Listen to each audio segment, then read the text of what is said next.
The show starts in 10, 9, 8, 7, 6, 5, 4, 3, 2, 1, go.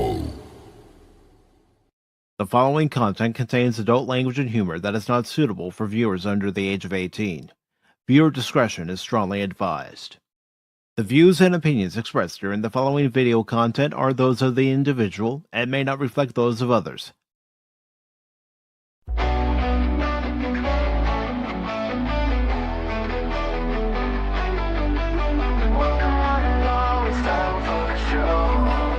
Pacific414 Pop Talk is here.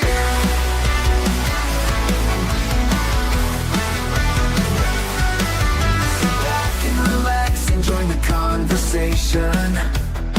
We've got Baron, Orman, Tagge, Cash Money, 007, and even Mike too. Pop culture, entertainment, news and reviews. Discussions will have opinions made from the panel to the chat. Everyone is welcome here. Reactions, watch parties, and special guests. We like to have a good time. Pacific414 Pop Talk is underway. Pull up a seat, we're inviting you to stay. Articles, collectibles, reviews, you say. Baron, Cash, and Mike bring the fun tonight. Now sit back, relax, enjoy the show. Don't forget to like or comment below. We almost forgot to share out the show. Pacific414 Pop Talk is one of a kind. It's true. True. It's true.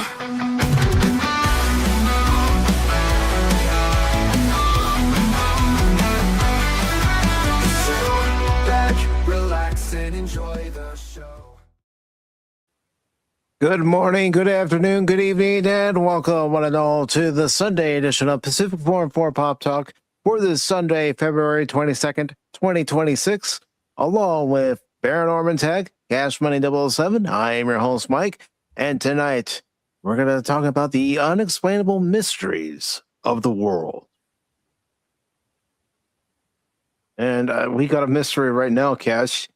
Baron, you were frozen. You were frozen in time. And you are muted. He's a mystery himself. You are muted, sir. What are you doing to me? What are you doing? I'm not doing anything to you. You're the one who was muted. That's You're right. the one who was on, I didn't flapping mute his myself, man. gums, and we didn't hear a thing. Well, this is one of the mysteries right here. Is why does StreamYards hate me? That sounds like I think a all you question you need to take with StreamYard. I think everybody that's dealt with StreamYard asks that question. You know.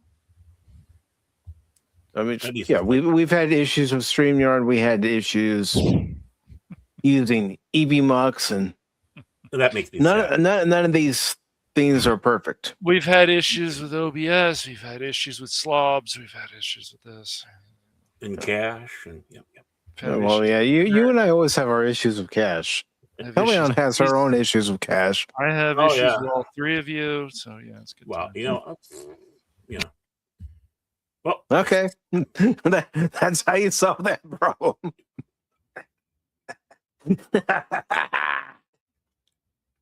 I might have been thinking of it. You thought it, I just enacted it. It's like, okay, he's got a problem. Well, guess what? Problem solved. There we go. Yeah. Here, I'll do this. Airlock you go. Out the airlock you go. Okay, I'll do this for Cash. I will do this for Cash. Oh, did things move around again? I tell you. Well, they're doing up. Help! I'm being repressed! There, I did that for Cash. Oh, they're updating All right. stuff again? Hmm. Yeah, they're adding new stuff, updating stuff, and who knows how much it's going to cost later. Yeah. Still a sore spot. Still a sore spot. Mm-hmm. I know. You were given that deal that they had for $10 a month, and it was supposed to be lifetime. And then a new company comes in, buys StreamYard, and goes, What? Null and void.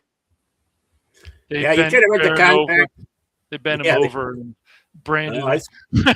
I squealed like a pig too. It's like they say, "Hey, did you read the contract here? Read between the lines." They were saying to me, so it's like, okay. Yeah.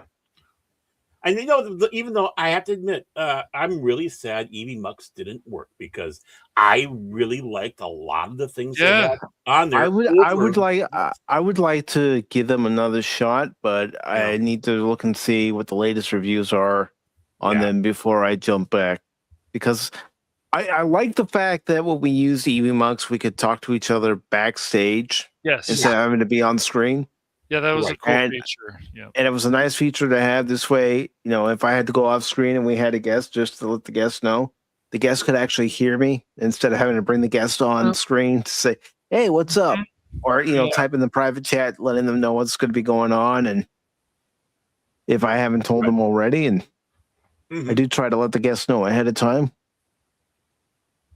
Right. That's true. Yeah, I mean, I don't know why they never adopted that feature for StreamYards. It's just ridiculous.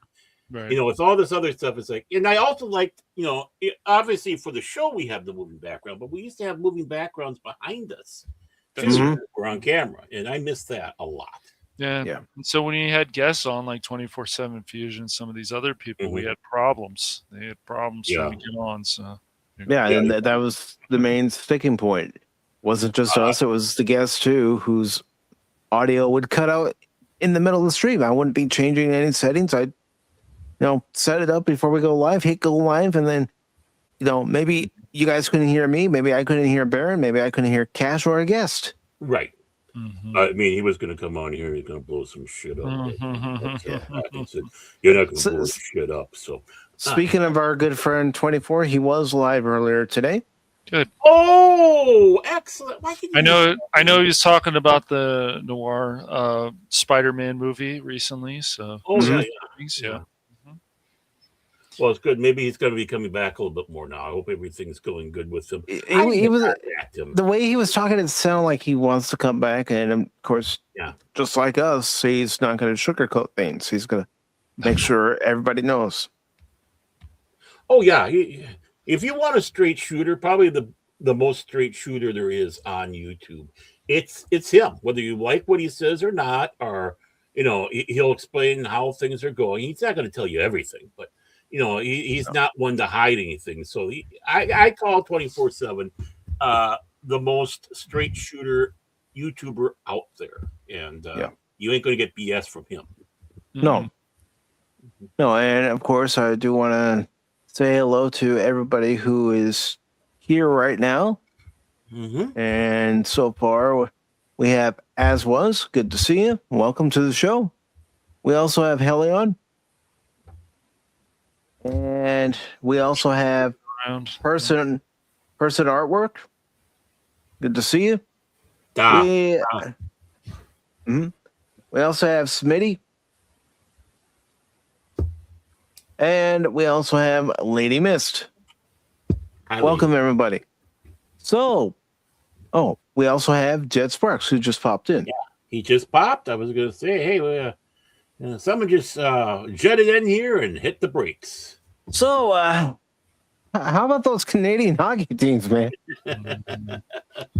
How's it going for you, Canada? Hey, you want those medals? Join the U.S. That's all I got to say. Go talk. Come on in. Well, and you can have those medals too. Yeah. It's just crazy, the Dodgers beating Toronto, now the Olympics, the curling, and of course I saw one post about how Canada's like, well, we're still beating you in history. Of course they're going to play those games because the United States only has 4 medals and Canada has this many. Whoopie-doo, dude.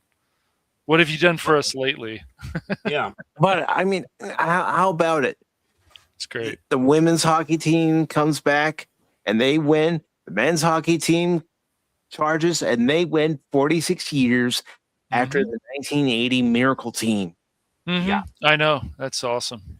USA. Yeah.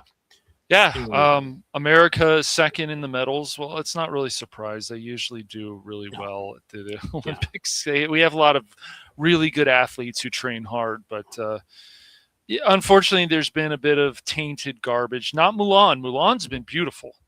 But Yeah. some of these athletes. Milan? No, Italy. Yeah, not Milan. Yeah, I was going to say, I was Thinking going of to somebody say, else. Milan. Cash, Yes. you know what? They're playing in Italy right now. You know, the Olympics are in Italy. You better be careful just- there. I know. You The just old gave country. just gave Phil McCracken a stroke by doing that. Mama. Good. Yeah. That's good. Yeah. I hope so. It's funny. But yeah, no, Italy has been very classy for the Olympics, which has been nice. The ceremonies, they're not going to put up with shit. So good for them. No, they're too classy. I mean, they're Yes. so they're so steeped in their culture, their history. Mhm. They weren't going to pull that stunt like Paris did 2 years ago. No. No, You know, and- it shows you two countries. You know, the difference. and how about Alyssa Lau? Mm-hmm. Now that's quite the story. Her father's a political refugee, comes to the United States. Yes. China tries to recruit her to skate for them, and she told them flat out no. And she wins the gold medal, and you know, she's America's new sweetheart. Yeah. I mean, what a perfect story there to show, you know, a daughter of an immigrant coming in here, a refugee coming in, a true refugee, and what she accomplished, you know. Yeah, and of course a certain political party is trying to play politics about that. It's like, look, who cares if she supports Pride or not? Does she love America? Obviously. That's all that matters. So you guys in can her play own politics. words, she said she was young when she posted that stuff on her ex, and it doesn't matter, you know. She obviously understands that, you know, the rainbow is for everybody. I know, shocking, but yeah. But you know, congratulations to her. Congratulations to the curling team. Congratulations to both the men and women's hockey teams on bringing gold to the country. And you know, getting back to Alyssa Lau, I did see a video from, I don't know what year it was. It might have been last year, but it was at a Cardinals game, and when she, you know, threw out the first pitch, before she did it, she did one of her spins like she would on the ice. And then she threw the ball. It's like, now that's impressive to be able to do the spin and then land on the grass without twisting your knee, twisting your ankle, Yeah. and you know, being able to land. But I know everybody's waiting for us to get into what the show is about tonight, and the show is about. What? You don't want an Olympic recap instead? I mean, I'm just giving this the sports updates for some of the Olympics. I'm not going to go through the whole thing. Yeah. But our main topic for tonight is the unexplained mysteries of the world. Do you believe in unsolved mysteries?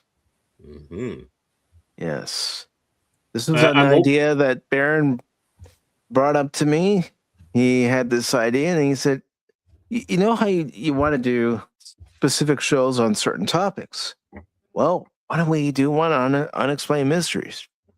And I said, yeah, we can do that, because I have one in mind, and I'll talk about it when it's my turn. But Baron, why don't you go ahead and let folks know how you came up with this idea?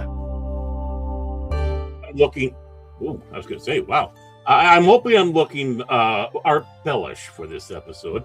And I've always been interested in the mystery, the unsolved, ever since I was a little kid. I mean, I don't know of anybody that was my age growing up that didn't watch Leonard Nimoy on In Search of, which had a lot of the unsolved mysteries, cryptozoology, topics like, you know, UFOs, close encounters, you know, the third kind, the second kind. I mean, back in the time with the 70s, it was a big rage, I tell you, even on top of the IDS tower when they had the observation deck open. They had a UFO display up there, and you go through and, you know, they talk about the various sightings and stuff like that. not only did you get a great view of Minnesota and Wisconsin because it's high enough you could look over the cheese lab. You had this great display. And just IDS Tower is the tallest tower in Minnesota. Don't you know? So, being that this has been stuck around, of course, in the 80s, I'm sure a lot of 80 kids remember Robert Stack doing In Search Unsolved Mysteries. Unsolved Mysteries, yeah. And Jack Palance, and later on his daughter joined him doing, these are a few things that Robert L. Ripley challenged us to believe it or not. And so with that, it's still a little loud. It's still a little loud. Yeah, that's why I'm lowering it. He's lowering it more. Oh, there we go. I think that's nice now. And of course, I occasionally go across, as someone who delves into theology, delves into the mystery and all that. There's a lot of interesting YouTube channels out there that I have been watching. One that's actually a local Minnesota one, the In Between, and the lady on there just talks about these things. Doesn't mean that she believes in it, but she talks about all these, including the weird stuff that sometimes happen in Minnesota, amongst other states. And of course, in the area, what I call a blasphemy, as a religious person, you have Paul Wallace in his Anunnaki talk and such. He's a former Anglican priest that basically hates the church. And you can hear it whenever he talks about it. And it speaks about, of course, the ancient aliens, which Ancient Aliens has been a very popular show, especially with the aliens guy. So with that, I thought, being that we're talking about wanted to talk about, some topics, not just articles. Why don't we lead off on that? We're all into science fiction. Well, you believe it or not, it's still fun to talk about. And just because, we're going to talk about it doesn't mean that we believe in what we're talking about. But we all believe that there are mysteries out there that are unexplained. There are mysteries, whether, it's because of folklore or, the legend itself has been blown out of proportion compared to what it started off as, that still grab your attention today. Exactly. And I know, talking with the great Wendy Webb, a few times. We had her on, I've talked to her more than a few times, but, I have her on my show and such, especially the Halloween. And as a nurse, talking about some of the unusual things that's happened to her or has happened around the hospital, including basically the thing is ghosts. How she chewed out a ghost of a young lady that came in who basically died. I can't remember if she was stoned or drunk or whatever, and whatnot. And she chewed the ghost out for they started seeing that girl walking around in there, and she just chewed it out. She said, saying, "How dare you do this to your family? Don't you know what you did? Now go where you're supposed to go." And she left. So it's like, okay, this is multiple people seeing this. A lot of people don't report this or talk about it because they're afraid of being called, crazy or whatnot. A lot of pilots never have, even in the Air Force, which that has changed. So, I'm sure maybe we all have at one point in our time come across something that is unexplainable. I know I have on a few occasions myself. It doesn't mean I'm a believer. It's just like, okay, what is this? It needs to be explored more. And just pushing things like this onto a back burner and saying it's all foolhardy stuff. Well, isn't science supposed to go out there and try to explain even this oddball stuff? And just because you can't answer it doesn't mean it's not valid. It just means we don't have the answer yet. And no, I'm not talking about those guys that go running around, those ghost hunter guys that, they run around the house. Do you hear that? Do you hear that? And they pee their pants and all that. That's all bullshit, in my opinion. No, but you hear about people going into, the closed down asylums, and they hear sounds, and they feel a presence, and sometimes that presence is warm and friendly. Other times that presence is like, okay, let's get out. We need to get out now. Are lonely, are confused, and you've been to America's greatest battlefield, Gettysburg, yourself. Everyone who's gone there have virtually you feel the presence of the soldiers who died there. And I know I've been to Medicine Wheel in I think it was Wyoming. It was Wyoming, and it was all fenced off and all, but you get up there and it's an unusual feeling up there. Everything is so quiet. They like to call it America's Stonehenge, but it's not the big stones up there, but it's basically a religious circle used for astronomy, maybe astrology, I know, but whatever the American Indians were using for up there. But you can how about settlements and towns that all of a sudden the people living there just up and vanished? Yeah. Oh, they up and left, leaving everything behind. I mean, you think about one in North Carolina.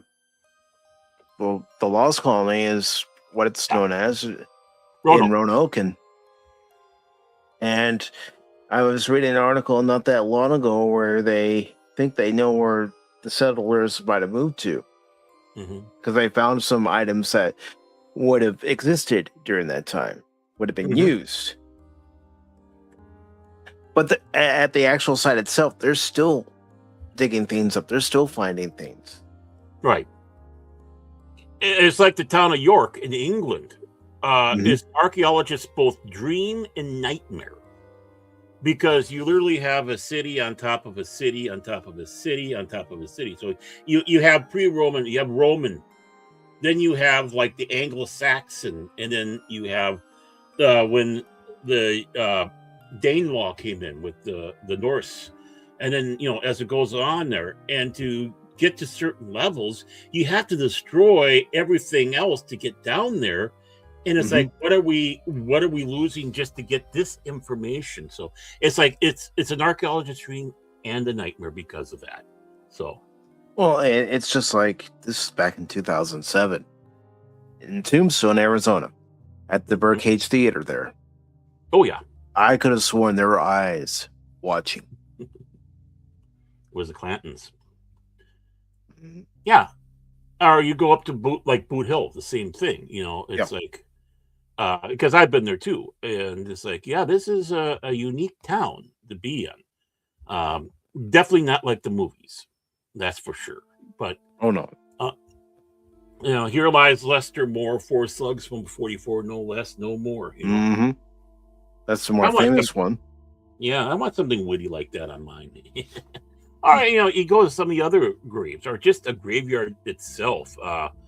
Like the one I'm going to be buried in the middle of nowhere's North Dakota, right? It's a family. It's basically a family graveyard, and the various other people around. There was a church there. The church no longer exists. It was torn down. But it was one of those little country itty bitty things. But you even going there, it's like it's quiet. It's peaceful. It's other than a few gophers running by, maybe a bird. It's like. Yeah, this is just peaceful. It's like, this is where I want my ashes to be. And of course, the long suffering as well. So, and my dad's going there when the ground thaws out. My mom's going there. My grandmother's there. My aunts, my uncles, my grandfather. I mean, but you still feel something when you go there. You do. But what is that residual thing? And I suppose we'll talk a bit about that. Ghosts, aliens, Bigfoot. I'm not going to ruin what you want to talk about, but there's so many mysteries out there. There are, and we haven't heard from Cash as far as his thoughts and opinions on these unsolved mysteries, unexplainable occurrences and events. And well, there's one big giant house up there in a mansion around the area that's supposed to be haunted. There's there's some weird stuff that I've seen. There's that show used to be called, I can't remember if it was called Scream or something. It was on MTV. They locked those people up in the morgue, and Oh, they couldn't. And I'm sure you can mess with your head and think that there might be stuff over there, but I've always been yeah. fascinated by the Bermuda Triangle. I've been fascinated about things like what happened to Amelia Earhart, because we still don't know. Mhm. And Well, there's all kinds of stuff. I mean, even the Jimmy Hoffa situation, we don't know. It's just crazy. We don't know where he's buried. We don't. think We've never know. found him. They think because of that Irishman movie, or that mhm. guy's father, if I remember something about that, that might have been the guy who killed him, but we don't know. And so these are very the Black Dahlia, of course, comes to mind. We still don't have the information on that. We what was it, Unsolved Mysteries? No, it was something like that. It was on the History Channel or something. They said that this son found supposedly the evidence that showed that he killed that woman, with the whole mystery, but we don't know. We don't know. And these things are always very interesting, just like these cold cases, what happened.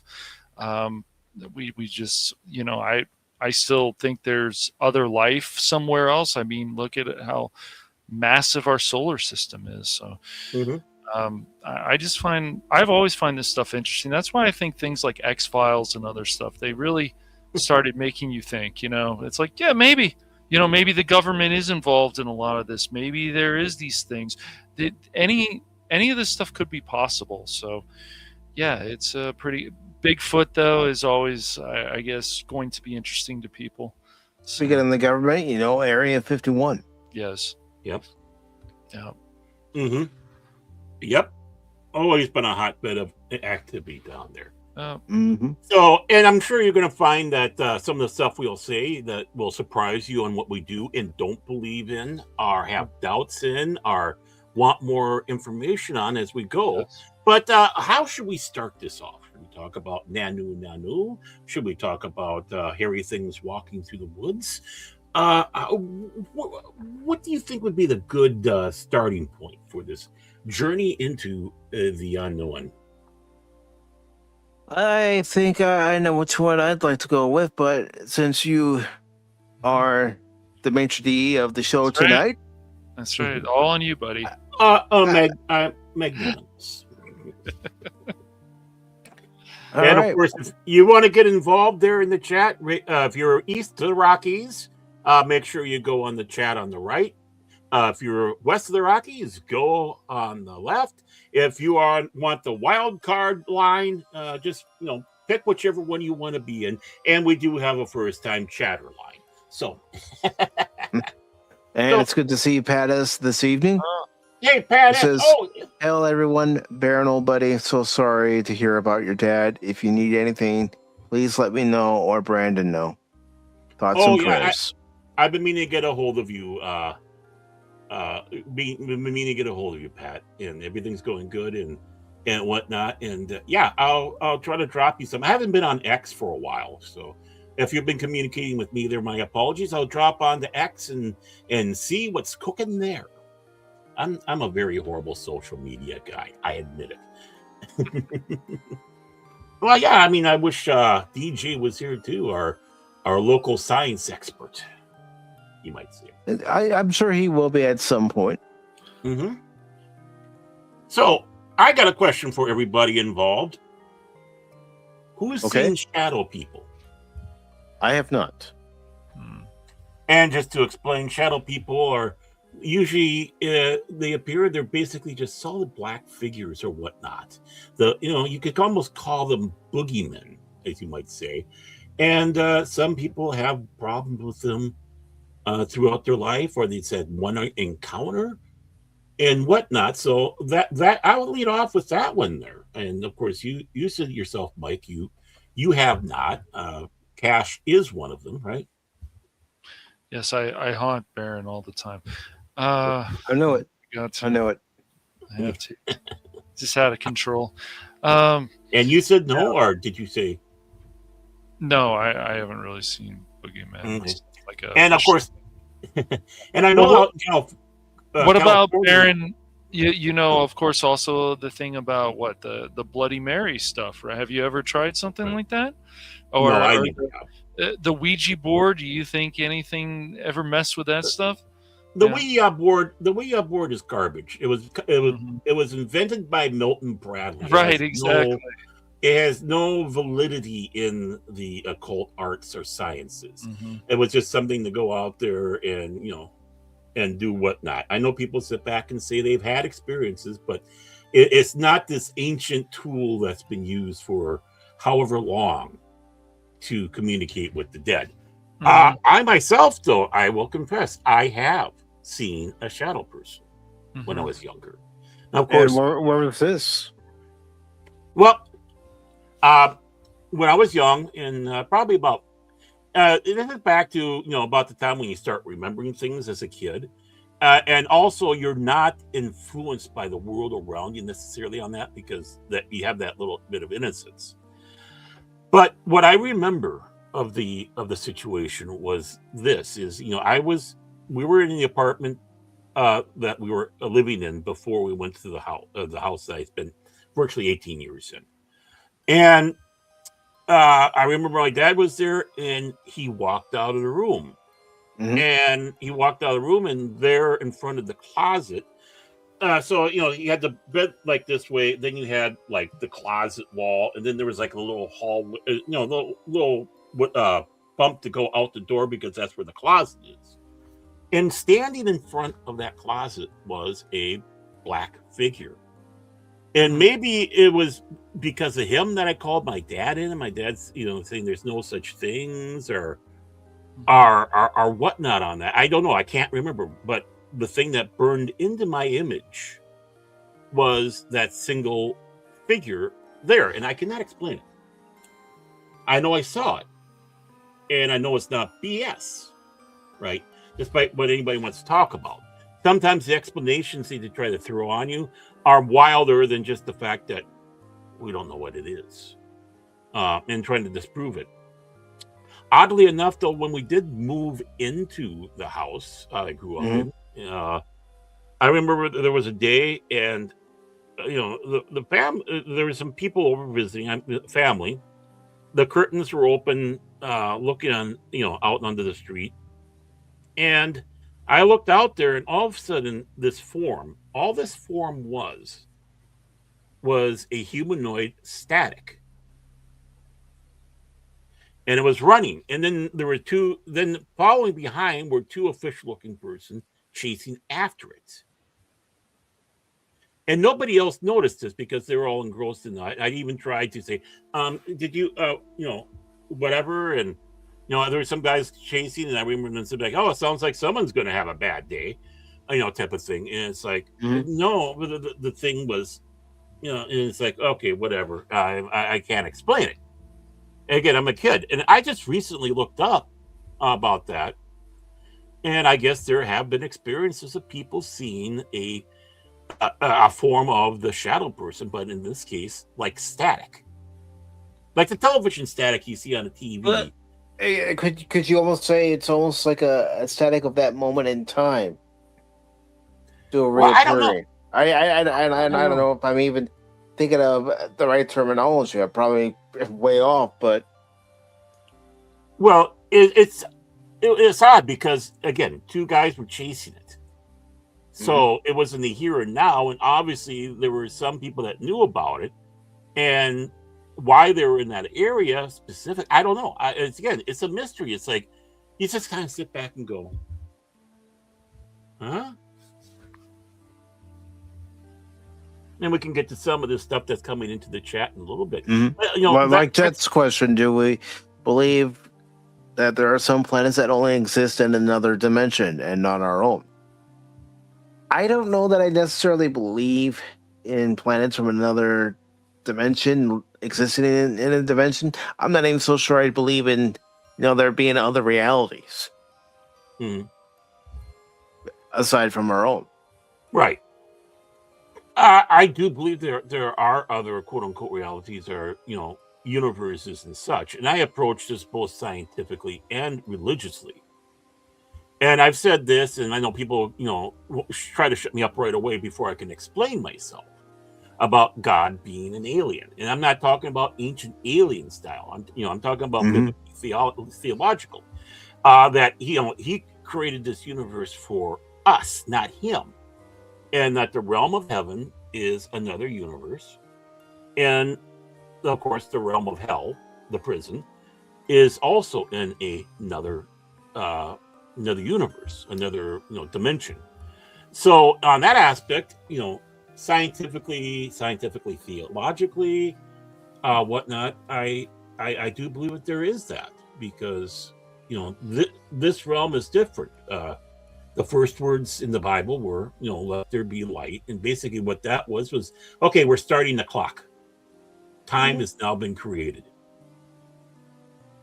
and which of course in these other ones obviously must work differently than us. And when you're speaking about stuff like eternity and such.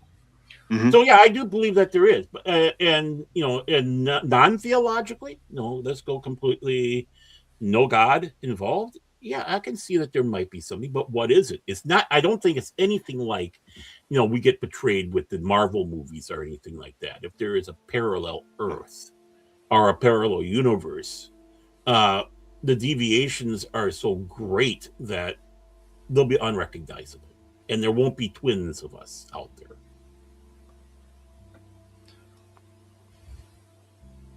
And Jet says, I think you can look at the Mass Effect Codex on the Protheans, the discovery of the ruins we found on Mars that led us our systems. Mars Relay created a new wave of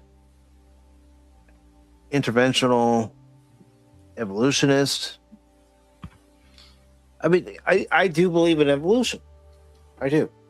Yeah, I believe in both. I do believe that specifically humans started off the way we started off, and over a long period of time, we reached our evolution, and we're not done yet. Yeah. You're more of an alien than I am, Spock. Don't get that twisted. Anyways, Well, he's a green-blooded, pointy-eared Vulcan. Mm-hmm. Well, yeah, that's just it. I mean, I don't believe in the evolution that they try to teach in school and such. It's funny. I saw the South Park episode they had yesterday, with the otters and all that. It's like, it's a lie. Otters are not atheists. They're not like that. They believe in God. They're loving little creatures. Don't slander the otters like that. But in all seriousness, though, I don't. The fish monkey, as Garrison is saying. But we as human beings, there's being able to adapt compared to basically literally changing dream structure. And we are very adaptable. I mean, just take a look at the different ethnicities that we have on Earth. You have the people in Africa, very dark skinned, to protect them from the sun. Logical, right? Right. When you don't have as much sun with us Northerners, well, boom, we're not going to be so dark, but we have other things that help protect us against the cold. Sometimes we get a little extra meat on the bones, if you know what I mean. And when people move around, you take a look at the Asian people, and whatnot, which of course the American Indian is off of. They were out of the steppes of Asia, and went over the bridge. I knew a guy who was very proud of the fact that he had he was American Indian. I think he was Cherokee. And he sat back and he was very proud of the fact that he had dry earwax, because that was a sign that he was from Asia, because they had Mongolians. So, I mean, you take a look at the Polynesians, also with the diets people have, what are you eating to sustain you through life? You adapt to that. You become stronger in certain areas. And of course, you have deficits in others. Just like, many in Africa, many black people can't drink milk, cow's milk. They can do goat's milk, but because it wasn't part of their diet for however long, their body has a hard time adjusting to it. Mm-hmm. Well, That's just, that's just how it is. Well, Um, and you brought up like dreams, Baron, and so on. You know, you have these vivid dreams. People can have these vivid dreams, and it's like, is this a sign of something that, you know, could happen in the future? Or why am I dreaming about this? Even something just, it's crazy. And so, like, these dreams can be, why are they so vivid? And then they wake you up, and then you're just like, what the hell just happened? Like, this is crazy. All this stuff, though, I feel, you know, we just, it's good to always talk about these things because dreams and other stuff you see. I saw something years ago that looked like a spaceship, that would look like an alien craft. I can't say it was or wasn't, but it certainly looked weird up in the sky at night. Yep. There was one night, I know I've mentioned this on Pop Talk before, but there was one night I was out in the front of our house that we lived in when I lived in California, and my dad, was in the garage talking to a few buddies, and we're all out there talking, and I'm seeing this light in the sky. It's not moving. You don't see any lights flickering on and off to indicate that it's any kind of aircraft. And it was a full moon that night. But I'm watching, and you see this light. And, I turn away at one moment, I look back, and it's gone. Mm-hmm. And I said to my dad, I swear that was a UFO, because he even saw it.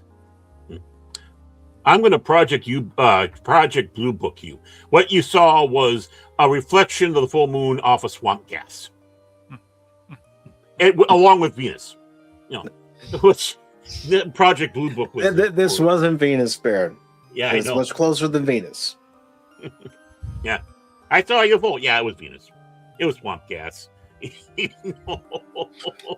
That's what they were always. It was a big joke, I saw some swamp gas last night. Well, here's the conundrum for me. And people can throw stuff at me or whatever, or say I'm crazy. I am. I scientifically and theologically both. I mean, the two different sides. I have a hard time believing in alien life. I really do. And hear me out. And now, the thing is, I've seen. Throw you out of the airlock. I know. But and this is coming from a guy who a few years back did see a UFO that reported to MUFON. Actually, several. What they were was they looked like black balls in the sky with two antenna things coming up. Anyone who was in the airlines would know this, especially with the older planes. They look like the fire extinguishers for a Fokker F-27.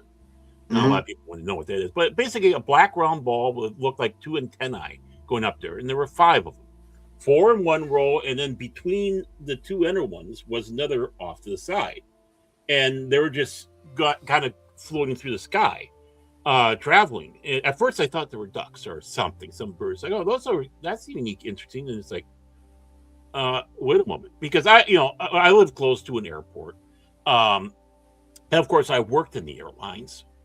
So I like to always kind of look up and see what might be flying in the sky, especially the fact that we occasionally have warbirds, old warbirds that come in, and I don't want to miss that, right? But especially when you hear the roar of those engines. Oh yeah, you know it when you hear it. I tell you that. And yeah, they got obscured sometimes as I drive along by trees and all that, and then I got back down on the road, and I could still see them as I'm traveling down, and they're going over the Minnesota River Valley. And I'm going downhill into the valley, still watching it. Then all of a sudden, they kind of like turned silver or white, and then they were gone. No big flash, no sounds, no nothing. They just disappeared. Now, the sky was very, whatever clouds they were the wispy ones way up high. There wasn't really clouds in the sky to really sit back and say, just something to break the monotony. Nothing low at all. And so it wasn't the fact that they went and hid behind clouds. And it's like, wow, I actually see UFO. I don't know what these are. I don't know what happened to them. But, there we are. Now, where I have where the doubt, and and just because you have the doubt or whatever doesn't mean you don't have the hope, or the hope that it is true. Yeah, it also sat back and said they didn't say anything about it on the other side. So that's a long-standing debate on that one. That they have on that, especially when you're dealing with original sin and such. I'm sure you're not the only one who has these dreams, as was. But I can let people know about my dream as it goes. And yeah, it's imaginably huge. But people in the scientific fields believe that one. In fact, if any fans of Red Dwarf will ever notice, there are no aliens in that series, because there's no aliens. It's just Earth and whatever Earth brought with them, and gilfs being not grandmas, I like to but they're genetically engineered life forms and such like that they're androids and all the various other stuff, or the evolution of being that evolved from the cat and became the cat.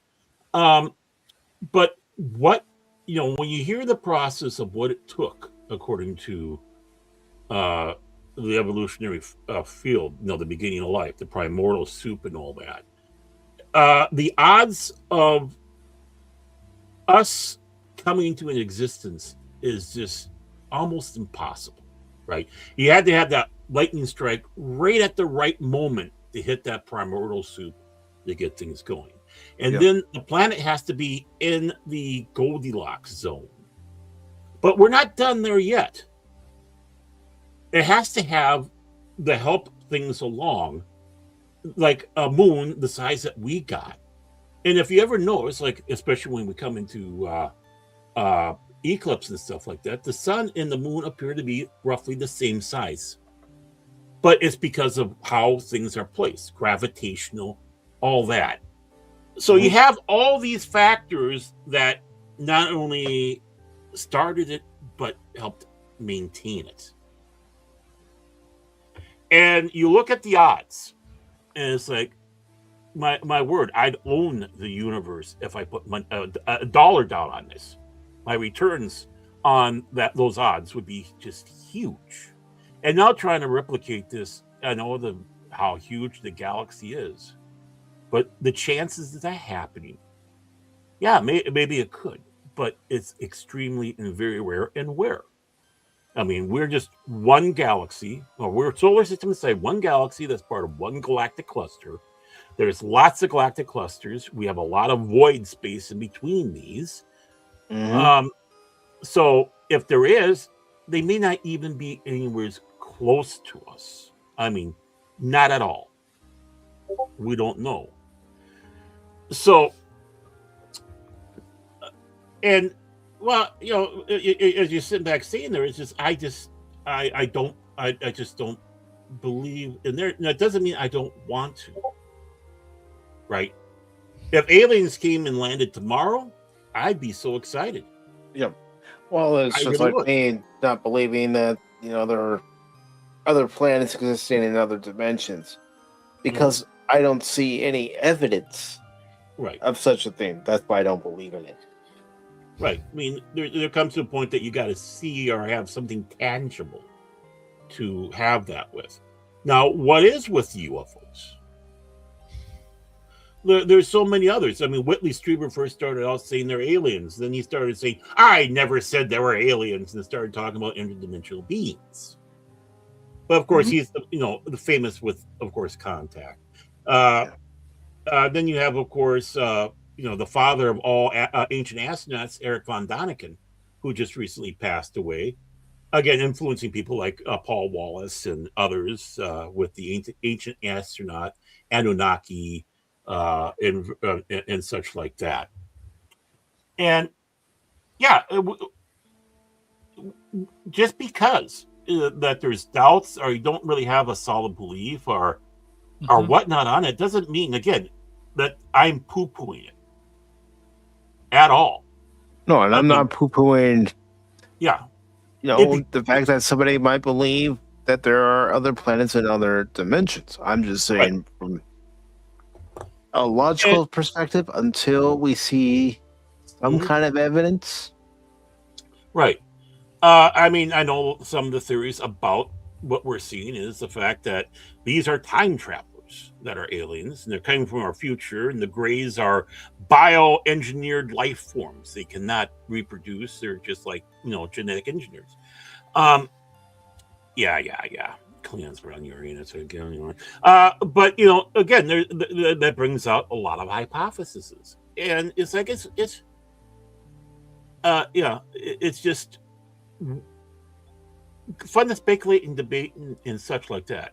I'm not going to poo-poo anybody believing in aliens. There was a documentary a while ago, Baron, a number of years ago, on did they actually find water on Mars? And if they did, then does that mean that there was another life out there that was here before? And there's definitely been evidence that there was water on Mars. That there's evidence that there's water underneath Mars surface. Right. That was really interesting. So I'm like, well, maybe there was. It's just like I can't believe we are obviously. I don't believe personally we're alone in the universe, but yeah, I mean, I like to have that feeling. I'd love to interact with other alien life forms. Are they worth interacting with though?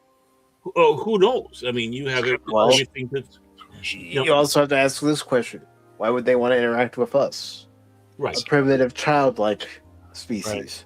Right. How advanced are they? Right. Mm-hmm. Well, I got a perfect reason for that. If you're dealing with species that's however far ahead in advance of us, who wouldn't in an anthropologist field, right? Or in this case, it'd be a xenoanthropologist. To go and watch a society at a certain stage and how it grew, and then of course try to compare it to what your society was. It'd be if we came across as we went along a planet, and say that the planet was theoretically in the 1300s, type of thing. Oh, kind of like that Voyager episode, or even the Orville world, where they encountered a planet that was in the past. And because they existed in a completely different plane of, space and time, their days, their months, or years went by much quicker than those on Voyager and those on the Orville. But even just an alien species, it doesn't even have to be, something like that. But I'm just using that as an example. Oh yeah, perfect example. Oh yeah, and how many that we had in Star Trek proper? From Miri to, all across the way where they came across this. But to be able to come across a society that would be Middle Ages, maybe before that, maybe Roman era type, what anthropologists wouldn't want to just watch this and see what's going on and take in? Maybe we had that. Maybe there's a lot of stuff that was, quote unquote, in the Alexandria Library that were saved because they had copies because they wanted to understand what was going on with us. So, and what would they look like? What would they be? We might not even be able to describe them. Exactly. So, and of course, just like, maybe an advanced society has found us, we become an advanced society and find in their society that's in our stage. Now, say they are at the age of nuclear power across the way, and they're going through their form of Cold War. But real quick, I do want to say hello to Tim. I also want to say hello to Padawannabe and our resident science officer, DJ Ranajib. In Eternals. Yes. So, that's again all part of that mystery. What? And just to poo-poo it, I have no respect. Believe it or not, I don't really have much respect for a lot of scientists or academics because a lot of them are in it for themselves. They don't want to be questioned. And then if you decide to throw some weird stuff out there, the first thing they just want to do is just blow you off and not even give any reasons. They just want to sit back and say, "Oh, you're just an idiot," and Well, they walk off. it's- Well, They don't want to accept somebody challenging them. That's right. They hate that. They think because their degree is so special that how dare the peons in their minds would challenge them, and so it's ridiculous. If you're an actual true scientist, I believe you need to be open about these things. So. And going to Mr. Spock's thing in there, it's like, yeah, I mean, theologically, there is things that point that way. All you have to do is take a look at Elijah and how he was taken up into the skies because he didn't want to die. You have the book of Enoch. You have the book of Job, which is the most scientific book of the Bible. And things that they describe in there have just recently been discovered. Like, were you there when I put the sockets of the earth together? Right? And then, of course, what did we discover? The earth is basically put together like sockets. That, the foot, the pressure plates, and whatnot that we have, those things that cause Cash to get knocked out of his bed occasionally with a boom. And of course, it's like, yeah, the earth is made like that. So, how did they know that? How were they even put in there? It wasn't like they had the advanced technology that we have today to even, send sonar down that way, or even drill down that way to, look at the different layers. I mean, you go to someplace like California, and you can see the different layers of rock. And scientists have been able to figure out how old sections are. And what you're saying there, Spock, is, yeah, his kingdom is not of this world. His kingdom is heaven. And which, of course, goes back to what I was saying before about my belief that, yes, there is parallel, or, at least other universes. And his universe, his kingdom is there, not here. This is not his kingdom. His kingdom is in another plane, another dimension, another universe. However you want to put that. And again, I guess you could start going to the scientific, going a little bit into that alien aspect of it. But it's not, because when you speak about the world, or they talk about the world, it's more than just, they didn't have the concept of other planets at that time. They knew the stars. They didn't have the telescopes that we have to be able to see that there are other planets. Yeah, I mean, their astronomers were also astrologers at the same time. So, that's how they look at it. So when he says it's not of this world, it's like, that's a revolutionary statement that they had at that time. And the fact that, this thing came down and took him up. Enoch, the same thing, I believe. And of course, all I have to do is look through the book of Enoch and the various things, the book of Watchers, stuff like that. And yeah, it starts, making you start wondering, but where is it? Is it this universe? Is it a different universe? So, right, you got that. It's the things that make you go,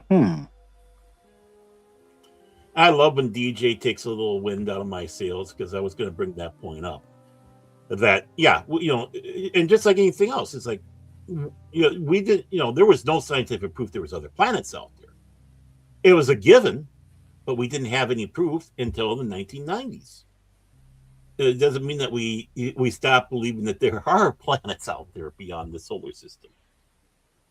No, because even the modern telescopes that we have out there, like the Hubble, for example, we've been able to find other planets in other systems. Yeah, and what else? Are we going to find anything with these rovers and whatever on Mars? Or is there going to be something else besides space rocks or whatever, And let me throw this out there, too. If we do send a human expedition to Mars, they can't come back. Right. It's a one-way trip. That's why we have to... But say we do send humans out to Mars. Yeah. Mhm. What mysteries and wonders will they find on the planet? Yes. Mm-hmm. Right. We don't know. Mars is technically in the Goldilocks zone. I know one of the beliefs is there was a thriving ecosystem at one time on Mars, but to show but that one of the solar flares ripped it apart, which is why solar flares should not be poo-pooed at. They're incredibly destructive and can take on a planet like that. So I know that's one theory that some people have about why Mars is the way Mars is. DJ is going to be one of the first ones on that rocket too. Probably. Yep. He'd be one of the better people to have on there. Yes. Right. And his turtles. Yes, turtles have to come with him. Martian turtles, yeah. Yeah, Martian turtles. But no, we're still, obviously, we don't know yet enough about Mars to actually send a human being up there yet, so to actually land on the planets. Mm-hmm. Yeah. It would Right. be a difficult mission to accomplish, considering how long it would take to get to Mars. Yep. Oh, of course. I'm not even going to poo-poo the fact that it was still difficult back in the 1960s on a computer that was no more than a calculator Mm-hmm. to send the lunars to the moon and land and do the research. Right. And I mean, know there are people who poo-poo the moon landing, saying it didn't actually happen. Yeah, I'm aware of that. Yeah, there's still documentaries out there that said the very first moon landing didn't happen. They've made jokes about it too, of course. Yeah. But Well, the thing is the absolute proof that we did make it there is Russia. Because every eye was on us going up there. Mm-hmm. Especially the Russians, because those we were in a space race with. So, if we would have gone up there and not gone up there and everything was fake, they would have blew the whistle on it greatly. And if there was any proof in their files right now, don't kid yourself. Remember, Putin was KGB, as was Gorbachev. They would go. He would pull those records out and show, just to discredit us. Oh, the people say about the big cabal, wanting to fake. Why would they first of all want to fake that? And second of all, why would Russia, who at that time was leading in everything, beating us in everything, then concede the granddaddy of them all, setting foot on another planet or another body in space, the moon? So that right there is like the Soviet Union being what they are, how much they were an enemy, how much we're having strife today, and nothing's coming out about it, is proof enough for me to say yes, every moon landing was real. So then the next question to you, Baron, is have we actually, as human beings, have we actually gotten everything out of the moon that we possibly can? Is there anything else that we can study up there that we haven't?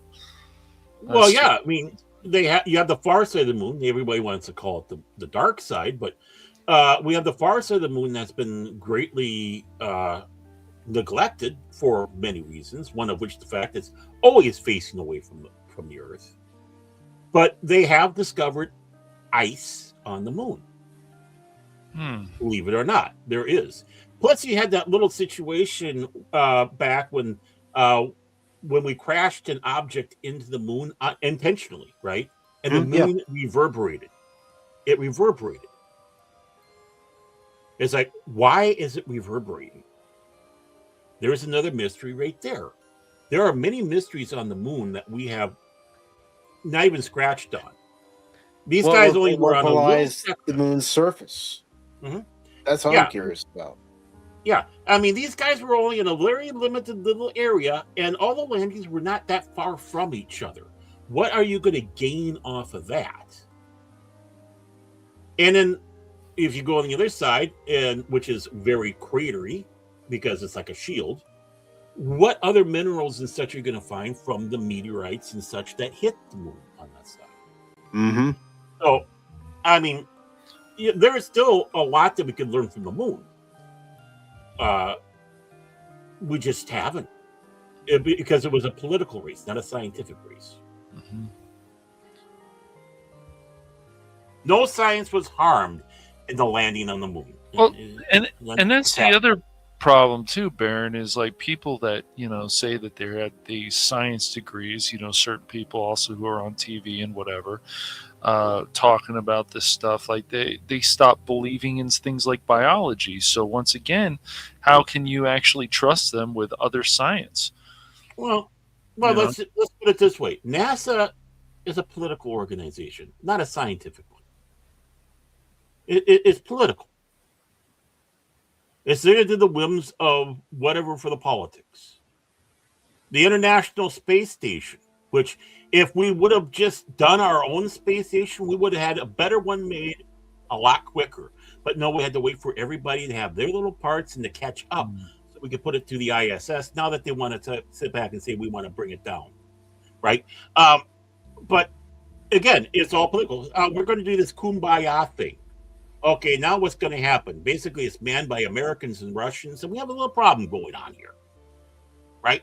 So now the Chinese have theirs, which we hardly ever hear about. That's true. But all this is basically political. Mm-hmm. Oh, we're going to send the space shuttle up so we can look at these microbes and see how they grow in zero G. Wonderful. What else?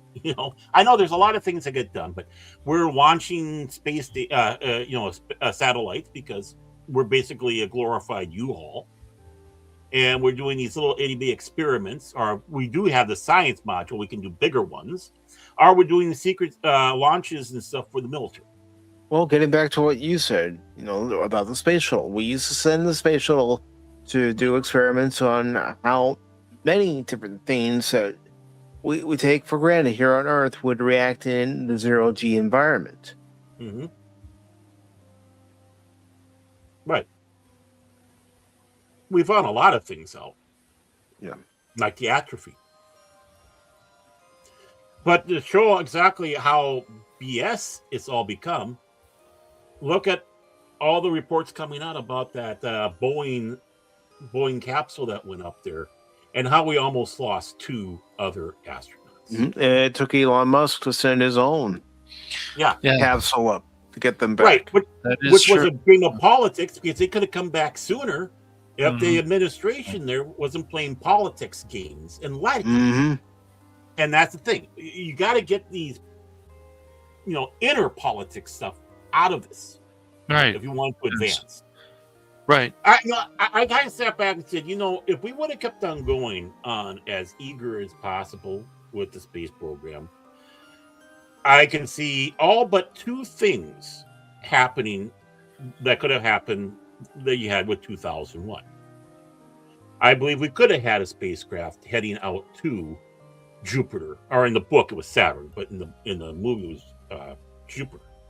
We wouldn't have had the cryo sleep, and we wouldn't have had the supercomputer like HAL. Right? But look how things are going with the computers today. Who knows where that could be? But we could have been going beyond Mars, exploring in the solar system. The ship probably would have looked more like the Leonov, and that's exactly what Arthur C. Clarke sat back and said. He said, we kind of made a mistake. The Discovery should have been the Leonov, and when we did, 2010, the Discovery, the Leonov should have been the Discovery, and to show the differences, because it was such a backward step in technology. But yeah, I truly believe we could have been farther along in the space exploration if we just didn't stop. But we did. So somebody else is going to have to take up the mantle then, Baron, right? Because politics got in the way. Right. Right. And politics, as we know, can get in the way with a lot of things, even things that, there's a lot of, I don't know. We just don't hear more about space lately. We do here and there, but I don't know. Right. Before it seems like we heard more. And let's talk about another frontier. What's deep within the ocean? Yes, we've been able to map the ocean pretty well by now, but there's still many mysteries of the deep, Yes. especially the further down you go. Yes, absolutely. I mean, is there really something out there like Atlantis? Probably not, but maybe there is. And if you do and believe in there, there's nothing wrong with that. The problem is that, especially nowadays, we just got these people, because of their elitist attitudes, that they don't want to be open about more of this stuff. They want to. It's closed-minded to think that, because there's still people out there. It's like, who cares about if we land on another planet? Who cares if we do this? Who cares? And I just think that attitude is very just narrow-minded. I mean, people can have it, and I understand why they do, but Well, I was just hearing the other day on the news where they found this spot that looks like it goes deep, deep, deep in the ocean, deeper than they could ever imagine. I think they were calling it like the dot or the blue dot or something like that. I can't remember, but I just heard it briefly and whatnot. It's like, oh, I got to look into this and see more about what they're asking. But we'll think about it this way: we have currents of fresh water in the ocean. You have just where you have freshwater fish way out in the ocean because they're following those currents of whatever it is underneath the fissures coming up and bringing enough fresh water for them to live. right. That in and by itself should be amazing. People should back and go, wow. Well, you don't hear about it. I don't know if we still have yet the technology to go deep, deep, deep, deep, deep, into the water. I mean, I don't even think we were able to, even all the books and so on, the pictures and so on of like the Titanic, and we saw what happened with those people who had a lot of money, and then we saw how cheap things were and people died, which is too bad. Other people said they got what they deserve. I don't know how I feel about that, but I think that's cruel. But you mentioned the Titanic crash. Everybody asks, well, how come we don't see at least some bones from the bodies of the people who unfortunately perished that night in April of 1912. And the reason for that is because over time, the pressure at that level of the ocean, 1,200 feet down, it's going to basically turn the bones into powder and dust. Well, yeah, I mean, you have several things working against you with that. The fact that you have the basically the brine and also the currents. The brine of the water eating away at the bones, which you can have a human skeleton disappear in a matter of just a few years in the Caribbean because it's warm, or Caribbean, whichever you want to call it, because it's a warm brine, and the basically if there's something down there, bones, they would be eroded down slower in the cold water. But considering how long the Titanic's been there, again, the other factors you were saying, the depth and all that, and let's not be cruel. There's a lot of fishies that got their bellies full, so you got those factors in there. Now, I did want to kind of give my thoughts on this question that Jet has: is are they hoping to get the ISS down from orbit so they can put it in the National Air and Space Museum? Because that would be cool to see. I wouldn't be surprised, Jet, if they decide to let it burn up in orbit. That's what they're going to do, just like they did with Mir. Remember when Taco Bell had that thing where they had the big target out in the middle of the ocean where it's supposed to crash, and if it hits there, you get whatever tacos for free. And they're going to do the same. They did it with Skylab. They did it with the Soyuz, or Salyuts. I mean, they did it with the with Mir, and that's what they're going to do with this. They're just going to it's going to look up in the sky. It's going to look like Star Trek 3. Now, bringing up that part about Atlantis is just remember one thing. Every legend, every mythology, whatever, has a grain of truth to it. It's just what has it evolved into. Robert E. Howard actually had an interesting take on Atlantis because Call the Conqueror or Call the King was an Atlantean. But Atlantis was a land of barbarians. It was not this sophisticated, super futuristic society. And it went under. So Atlantis could be one of many things, but, I don't think it was this super state as we talk about. Some people think that they may have found it south of Morocco because of some of the how this area, which used to have water in it, corresponds to the description of how Atlantis was laid out. Mm-hmm. What they found out there. Again, it's a theory, but the Sahara at one time had water. Yep. And whatnot in this area, so there could have been a global catastrophe that wiped out that city, and boom, they may have been slightly ahead of probably the others in some technological fields. Boom. But I do believe there was an Atlantis, but not what it's become, especially with the New Agers and science fiction and whatnot. I think I think Robert E. Howard was actually closer to what the Atlanteans were probably like than anything else. And real quick, I do want to bring up something that I do know about not Mars, but Venus. Whenever we have sent, satellites to Venus, or we've landed something on the surface of Venus, especially when we landed something on the surface of Venus, it doesn't last very long because of the gravity and the heat. Mm-hmm. And the pressure. Mm-hmm. I mean, we're talking about minutes. And the Russians have, and they brought back some pictures on that. I think they even brought sounds from Venus. And it's like, mm-hmm. Yeah, there was that one video released where you heard the sounds from Venus. Mm-hmm. And again, when they got the sounds from the black holes. I mean, when, again, in the Bible, they're talking about how the stars sing and people laughed at it. It's in space. How do stars sing? And then in 1923, I think, 21 or 23, some guy was putting up an array on top of a hill for radio, all of a sudden starts getting these weird signals, and they're coming from space. And he was absolutely convinced he found alien communications. Aliens are communicating up there. We're getting alien communications. What he really did was come up with the first radio telescope, and that's what it is.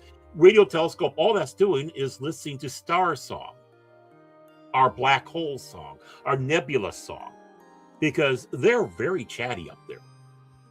Extremely chatty. And of course, I believe that was in Job where they're talking about the stars singing. Mm-hmm. So again, and that's the thing. It's how do these cultures in the past, whether it's Judaic, or you start taking a look into Mesopotamian societies, various stuff like that. How do they have some of these nuggets of just absolute scientific knowledge that we're just discovering? Mm-hmm. They're finding out. They're looking at star charts that Africans out in the savannah had, and now they're finding out, hey, we've just discovered these. This is a star chart. We just didn't know about it because we couldn't see them. Yep. There are many wonders of this planet that we still haven't discovered yet. Mm-hmm. Yeah. I mean, what about going into the rainforest and the things that we've been able to discover there, the different species of animal life we've been able to discover, plant life. Mm-hmm. Right. There are things in there that we haven't discovered. I know that there was a time in the 70s, again, we're talking about the craze. Some people were claiming that in these dense areas of these forests and jungles, there were dinosaurs. It's like, well, yeah, I mean, they could hide in there. Whether I believe it or not, that's beside the point. Mm-hmm. But We yeah, I know mean, that there are big snakes down there, and you don't want to mess with them. well, yeah, I mean, sometimes you know, if you can get your hands on some of these Vietnam vets that were deep in the boonies and into the jungles, they'll talk about things that you know that they saw. In fact, there's that one deer-like creature, that deer-like animal that has like gills, that was recently discovered not too long ago. Of course, some of the veterans were saying about it and they were laughed at, but you know, it's like, whoa, this, you know, we just discovered this new creature. You know, we didn't know this existed. It just walked out of the jungle one day going, yeah, you know, you guys are kind of making a lot of noise over here in Laos. Can you stop it? And Uh, Helion's asking, why do people feel that Mars would be the best planet to have if we needed to, because of its proximity to Earth? right.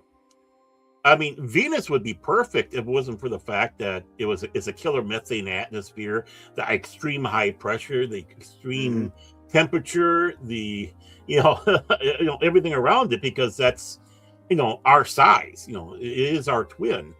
But Mars, they feel, would be the best one, even though it's smaller, to be able to terraform and bring back into some form of living without domes. That's Yeah, if we could and Venus is actually do closer. the terraforming. Right. And there's many books on it, you know, that they talk about. Even Babylon 5, you know, you're seeing Mars being in the early forms of terraforming, where they're able to go out without spacesuits, but they still needed something to breathe. Mm-hmm.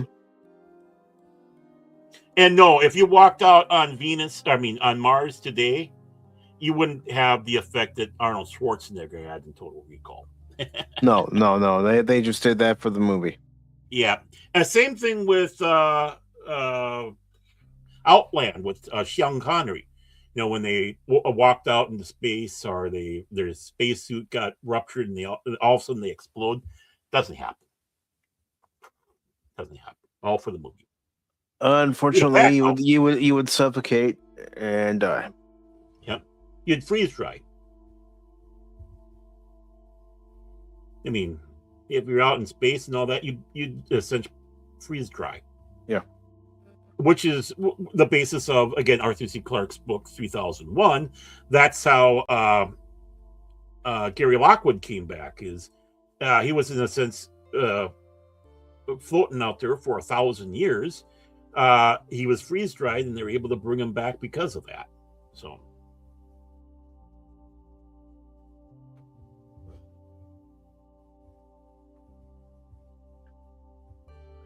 No, there's always been those pictures of Bigfoot. I mean, Bigfoot's sitting on the panel right now.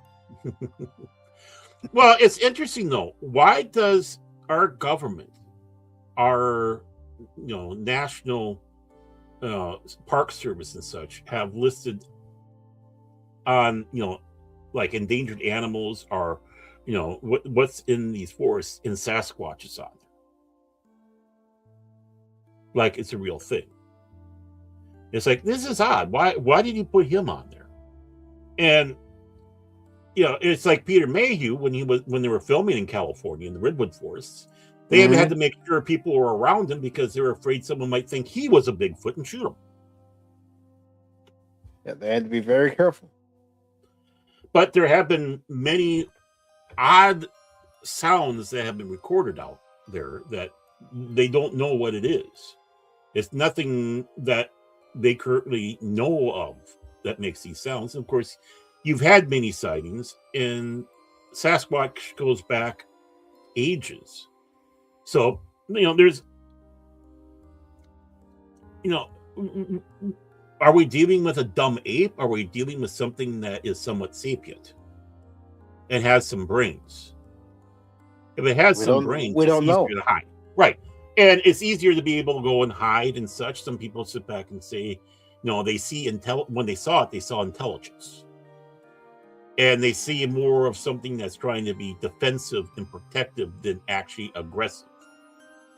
It will be aggressive if it's they'll be aggressive for protecting, but they might make a big show and try to scare you away, but they don't actually necessarily attack. So, which is kind of an interesting point that a lot of these people are saying. A lot of times it's curiosity when they say they come across a Bigfoot. Sometimes it's the old joke where they come across each other, both scream and both run the other direction. Mm-hmm. You know? There's been those stories. So, what is it? I don't know. And a lot of these woods, I tell you, you can lose things in these woods. It's up in the boundary waters in Minnesota here. Don't kid yourself. You could go in there and never be seen again. And live a nice long life. We mentioned Bigfoot. What about the legend of the Loch Ness monster? Mm-hmm. Old Nessie there. Right. The deep dark lake that Loch Ness is. Our Lake Champlain. Can't forget Lake Champlain. Mm-hmm.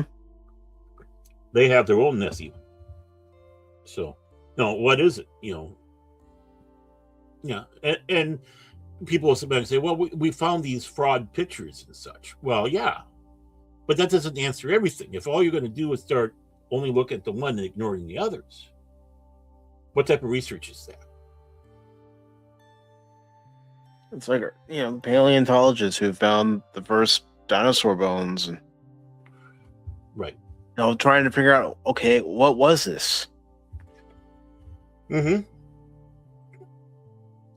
I mean, I could imagine that in the day, someone coming across, back in the Middle Ages and such, come across dinosaur bones, they'd think it was a dragon bone. And maybe they're not too far off, a giant reptile, But why do we have dragons in every known society? Exactly. Because somewhere, somebody found skeletal remains of a dinosaur. Mm-hmm.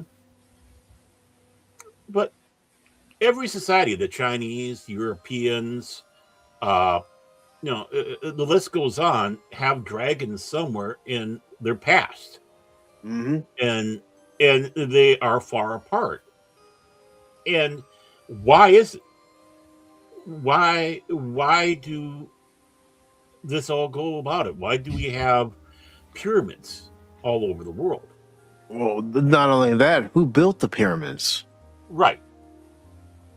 And I know someone was putting in there about the Sphinx. And absolutely right. The Sphinx is older than the pyramids by many thousand years. And it shows water erosion of when that area was more, I wouldn't say tropical, but more, more moist, you could say. Yeah. More wet. Well, we can't, speaking of that, we're still looking for these bodies that, of course, with these grave diggers and so on over the years have probably moved this stuff. They still can't find Cleopatra's body. They're working on it. You got these, the Discovery show. You got that, the Expedition Unknown and some of this other stuff, and they just haven't found these things. And I think because this stuff has been moved, and I mean, it would be amazing if they actually find her actual body. Well, you think about the pyramids themselves too, Cash. Yes. We haven't mapped them completely out. Even after all these years, there's still rooms we can't get into. Yeah, it's well, crazy. Not only that, now they're finding these things deep down underneath the pyramids. Mm-hmm. And it's like, okay, don't brush this aside, science. There's something there. You're impeding science by ignoring this. What is going on here? Right. All because of your ego. Yes. Mm-hmm. And because that's usually what it always is. Right. It's the ego and stuff. So it's amazing how they sit back and say that, the people, the populace, us peons, us peasants, wouldn't be able to handle it if this stuff, if things come out, true. I say it's the academics that can't. No. They see it and they all of a sudden they don't want to be proven wrong. Right. Right. they can't comprehend, and they're the ones that are going nuts, while we'll probably be the ones that are most accepting of it and excited about it. But yeah, when you have scientists going out there and their main goal is to discredit, I'm doing this report just so I can discredit somebody. Well, how's that advancing science? Case in point, the Vinland map. The Vinland map is real. It was given a there was a special special craft. I don't know what it is, where they can go layer by layer, even underneath the ink. And everyone sat back and said, well, when they did the first test, which was a very accurate test, mind you, for its time, it was basically inked about the era that it was put inside the book. Well, knowing that there's things called leaching, which the ink did, and when they did that analyzing, they could see where the leaching stopped, and then it's like, oh, now this is older. This map is authentic.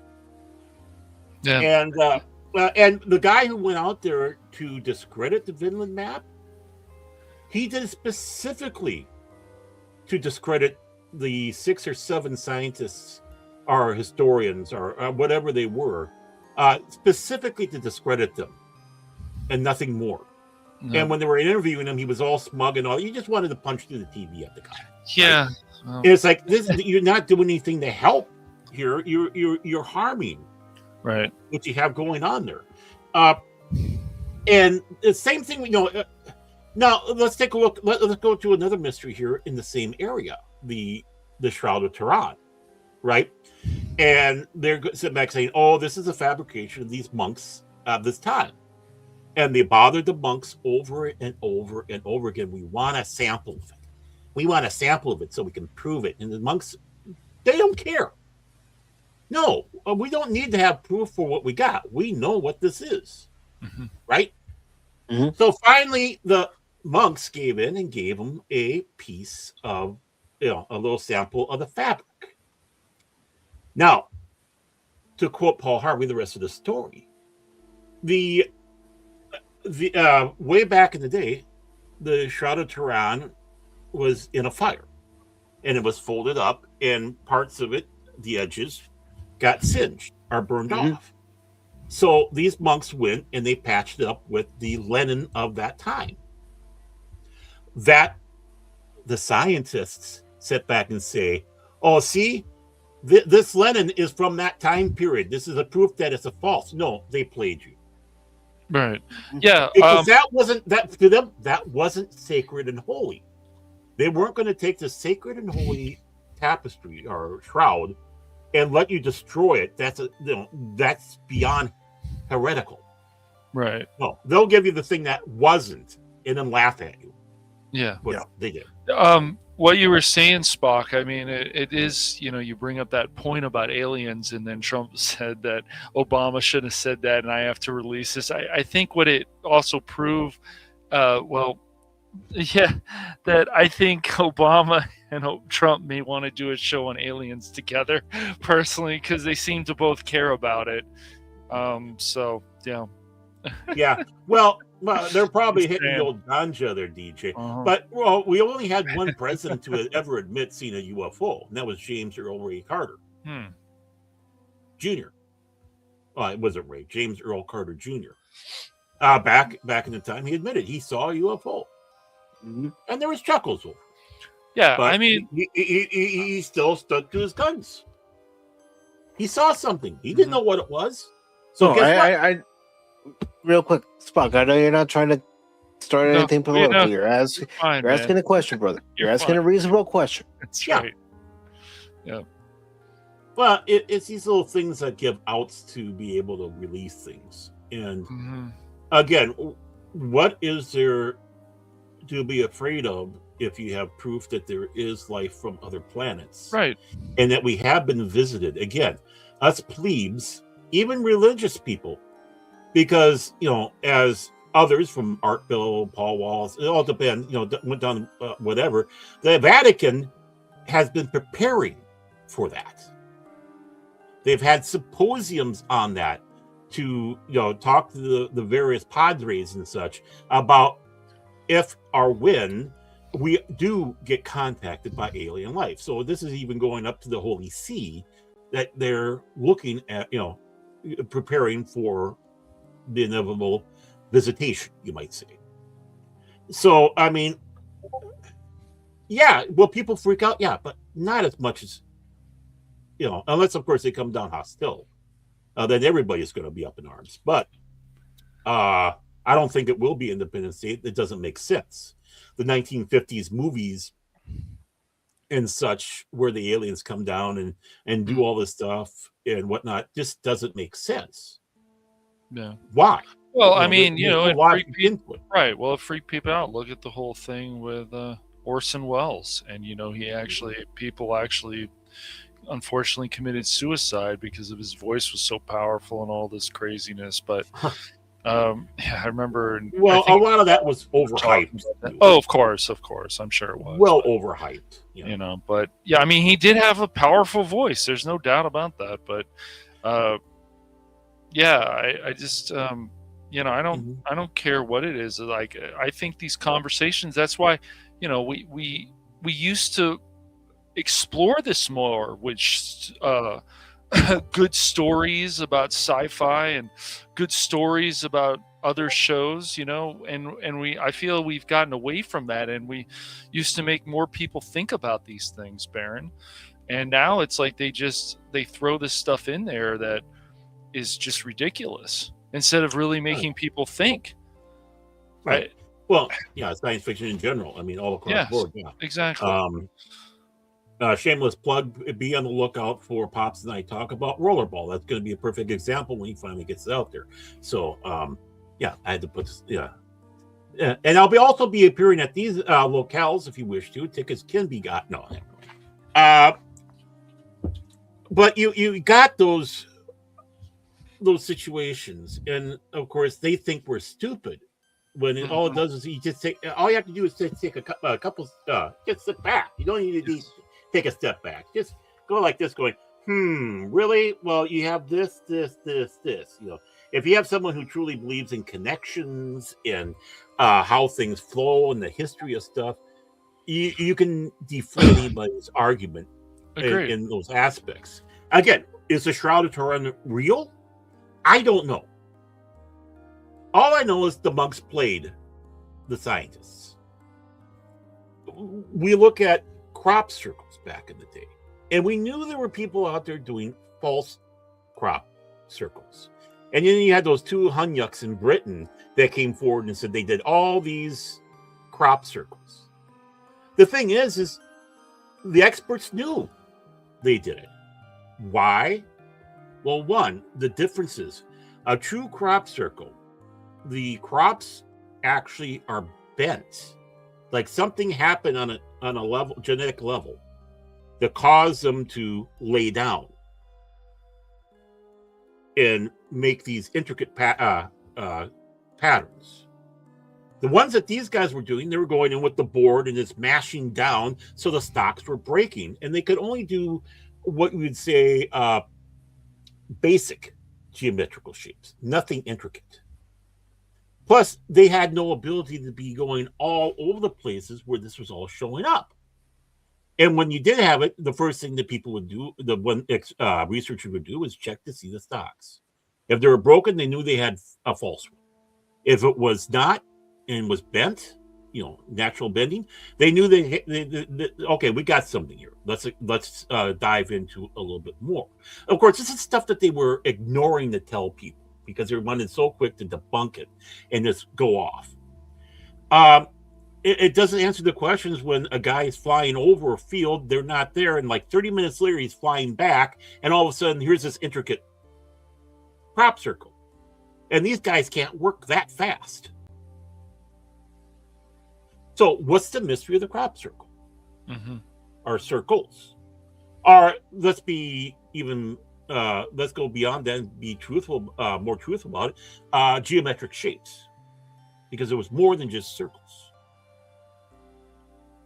So, again, that's where, you start looking at the quote unquote scientists, experts, stuff like that, and shake your head and you don't trust them. I don't trust them. Project Blue Book right there should make anyone in ufology distrustful of the quote unquote experts. Yeah, I just, we limit ourselves, and I agree with you, Baron. It's a lot of arrogance and it's egos. Mm-hmm. It's like, oh, we can't handle this and stuff, and we stifle our own the human race by doing these things, and it's not Right. it's not smart. I would love there to be more shows about exploring the oceans and how far can we go down to the ocean, and that would be awesome. I don't know. For me, that stuff has always been interesting, and we've even seen it in cartoons, Baron, years ago. Because somebody, Even our most advanced naval submarines could only go so deep. Right. Yeah, exactly. And the thing is as much people fascinated by the Titanic and all that, I was even more fascinated by the sunken find that they had prior to that, and that was the Bismarck. In fact, I got my book on the Bismarck right over here, about them finding it and everything on that. And it's like, that was a big wow. And then, of course, it's followed up with the Titanic, which would have more interest in people because, of course, it was such a, great, and in some ways folklore, because there's so many things that became folklore out of that than truth as well.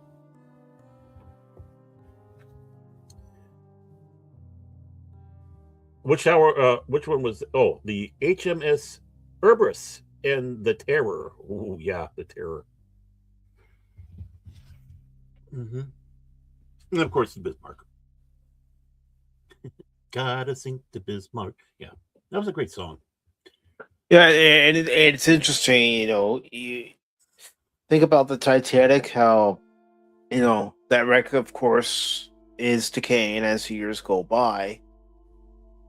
But considering how deep it is in the ocean, it's taken a much longer process compared to ships like the Carpathia or the Lusitania or any other ship out there who didn't sink in such deep waters.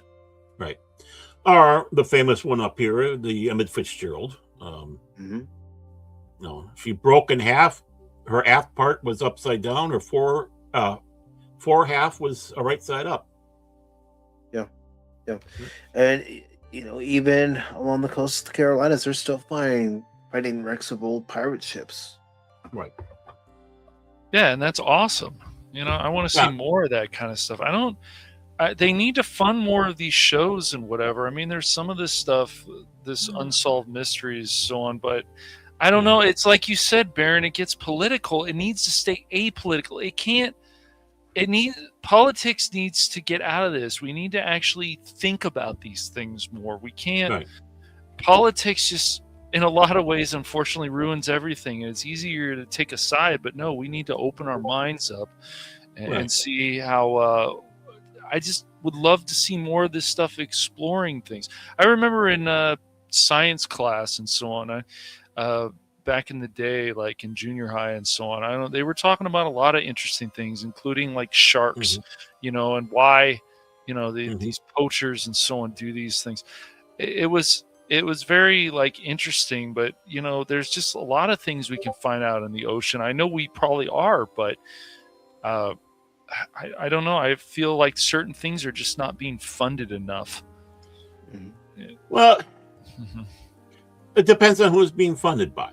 Honestly, right? Exactly. What is behind? True. I mean, a scientist should be going out there, or a historian, or anybody, or anthropologist. It doesn't matter, to advance what has been discovered. And if you think there is an error someplace in there, to work on that, which is not discrediting anybody, is the fact that, hey, we got more accurate equipment now.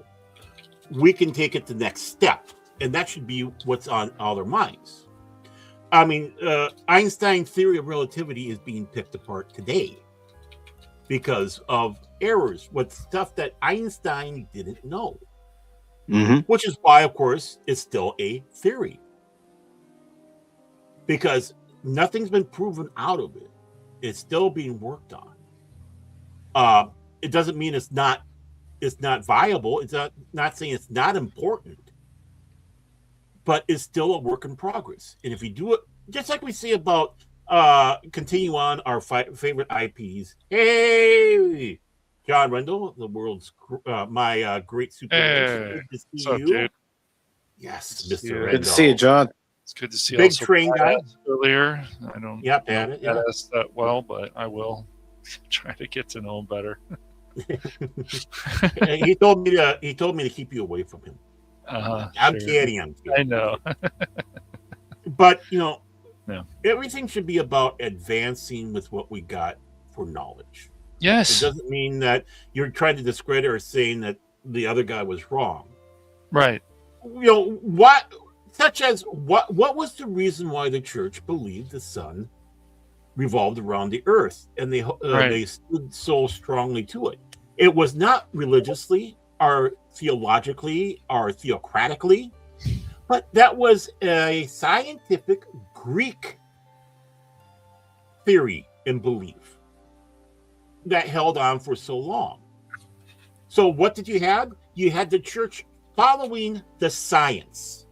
Mm-hmm. So anybody wants to get down on the church, the church was only doing what everyone was screaming and yelling, everybody should be doing, following the science. Well, that was the science of its day. Of course, they were going to buck Galileo and the others on that until they were able to absolutely prove their point. All right.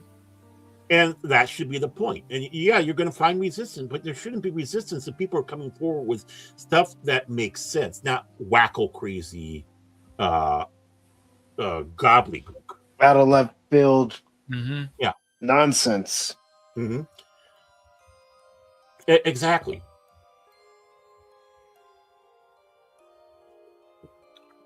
Because I know the church, they love to pick on the church for that, but it's like, yeah, that goes back a little bit further, and it wasn't a religious belief. It was, a scientific belief. Just like Tacticus believing that if you went far enough north, they could actually see the heads of the horses that are pulling the moon and the sun. And that was out of the Germania, his work, the Germania. And which was, it was a good a piece about the people, but needless to say, the science there was. Yeah. Now, there is one mystery that I've always been intrigued by, and I mentioned it earlier, and I'm going to bring up this article I found prior to today's show that was posted on December 31st of last year that talks about a mystery that's always fascinated me, and that's the Bermuda Triangle. Mm-hmm. It says the mystery of the Bermuda Triangle, where fear, fascination, and fact collide. And this is done by the editors of Science News Today, from Science News Today, originally posted on December 31st, 2025. Few places on Earth have captured the human imagination quite like the Bermuda Triangle. Mention its names, and images arise almost instantly. Ships vanishing without a trace, aircraft swallowed by the sky, compasses spinning wildly, as if possessed by unseen forces. That's another topic I want to ask everybody about, but I'll do so after we're done here. Okay. It is a region wrapped in fog, not just weather, but of myth, fear, storytelling. For decades, the Bermuda Triangle has existed at the uneasy boundary between science and superstition, between what we know and what we suspect, between rational explanation and emotional mystery. And I'll go ahead and put this link to this article in the chat for anyone who wishes to follow along. And then I'll continue reading the article. All right. Yet, the true story of the Bermuda Triangle is far more complex, and in many ways more fascinating than tales of supernatural forces or alien abductions.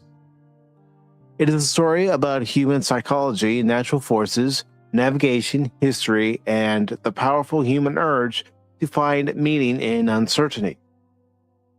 To understand the Bermuda Triangle is not just to investigate a patch of the ocean, but to explore how myths are born, why they endure, and how science patiently, methodically works to separate truth from illusion. Defining the Bermuda Triangle, a place without borders. One of the most curious aspects of the Bermuda Triangle is that it has no official boundaries. Unlike countries or seas defined by international agreement, the Bermuda Triangle exists primarily in imagination and popular culture. It is generally described as a triangular area of the western North Atlantic Ocean, with points often sited near Miami in Florida, Bermuda in the north, and San Juan in Puerto Rico in the south. But these points vary depending on the source, and no governing body recognizes the region as distinct or dangerous. The lack of clear definition is not a trivial detail. It is essential to understanding the mystery itself. When an area has vague borders, it becomes easier to include incidents that fit a dramatic narrative and exclude those that do not. Over time, the Bermuda Triangle expanded and contracted, not based on geography, but on storytelling needs.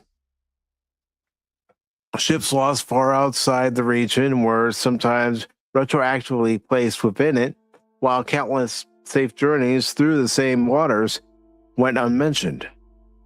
Despite the ambiguity, the waters associated with the Bermuda Triangle are real, heavily traveled, and economically vital.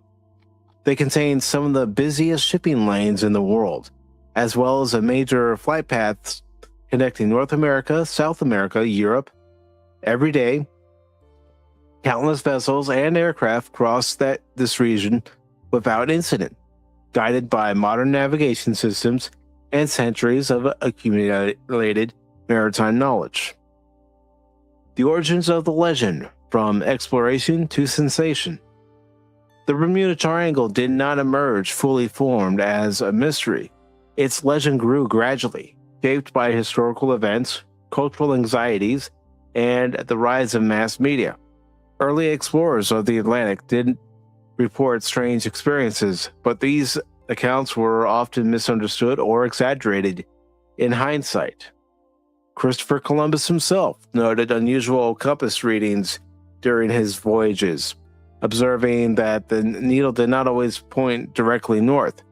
At the time, this was unsettling, but today it's understood as a result of magnetic variation. The difference between true north and magnetic north. Such variations are normal and predictable, but to early navigators, they felt ominous, and you can understand why, especially not knowing what we know now, not having the technology that we have now. The modern Bermuda Triangle legend began to take shape in the mid-20th century, when writers began collecting stories of disappearances and presenting them as evidence of a single, unified mystery. Magazine articles and books emphasized the most dramatic cases, often stripping them of context or altering details to heighten suspense. Over time, the region acquired a reputation not because of an increase in actual incidents, but because of an increase in attention. This period coincided with broader cultural shifts. The world had experienced devastating wars, rapid technological change, and the dawn of the atomic age. There was a growing sense that humanity had unlocked forces it did not fully understand. Against this backdrop, the idea of a place where technology failed and nature reclaimed its dominance felt deeply resonant. Famous disappearances and power of narrative. No discussion of the Bermuda Triangle is complete without addressing the famous disappearances that cemented its reputation. Among the most cited is the loss of Flight 19, a group of 5 U.S. Navy training aircraft that vanished in 1945 during a routine exercise. The story, as often told, involves confused pilots, malfunctioning compasses, and a final radio transmission filled with panic before silence fell. The emotional power of this narrative is undeniable. Young pilots, trained and disciplined, lost to an invisible force in familiar waters. Yet a closer examination reveals a far more grounded explanation.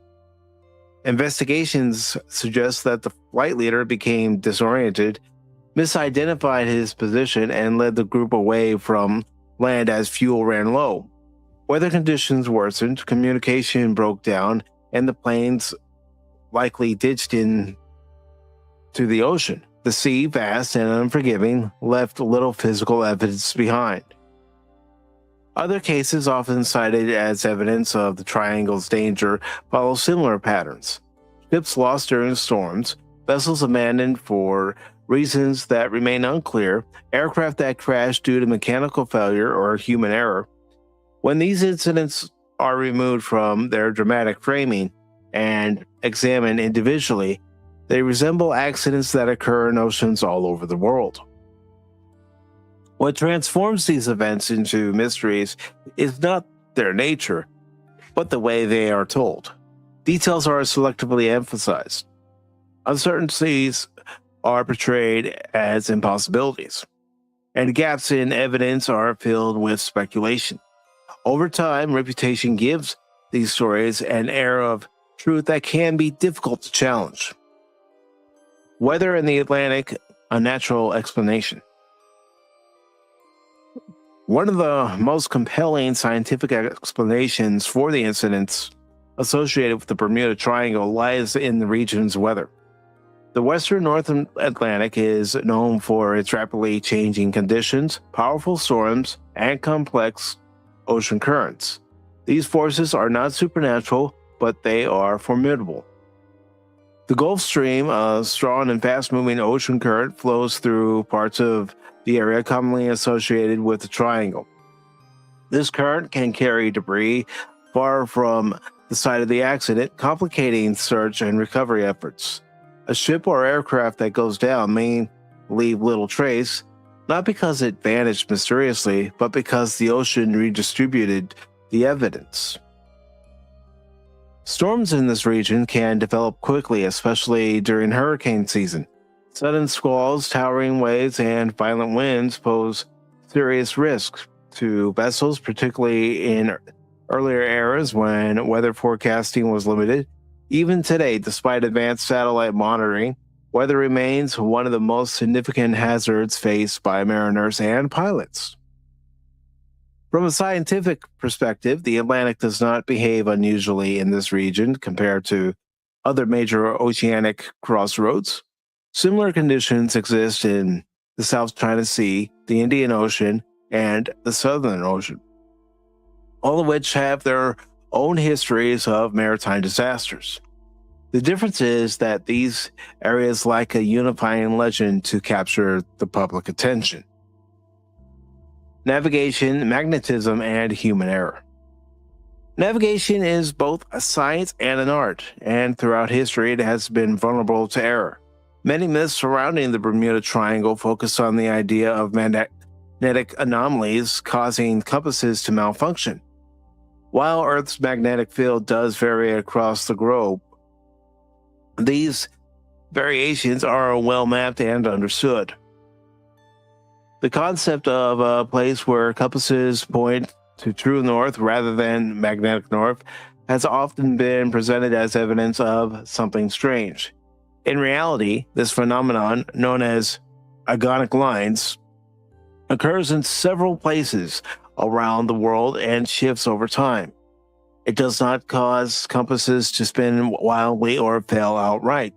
Navigators who understand magnetic variation can account for it accurately. Human error remains one of the most common causes of accidents at sea and in the air. Fatigue, miscommunication, misinterpretation of instruments, and poor decision-making under stress can have fatal consequences. When such errors occur in remote or hostile environments, the results can appear mysterious, especially when survivors are absent to tell their story. In the context of the Bermuda Triangle, human error has often been downplayed in favor of more dramatic explanations. This tendency reflects a discomfort with the idea that skilled individuals can make mistakes with irreversible consequences.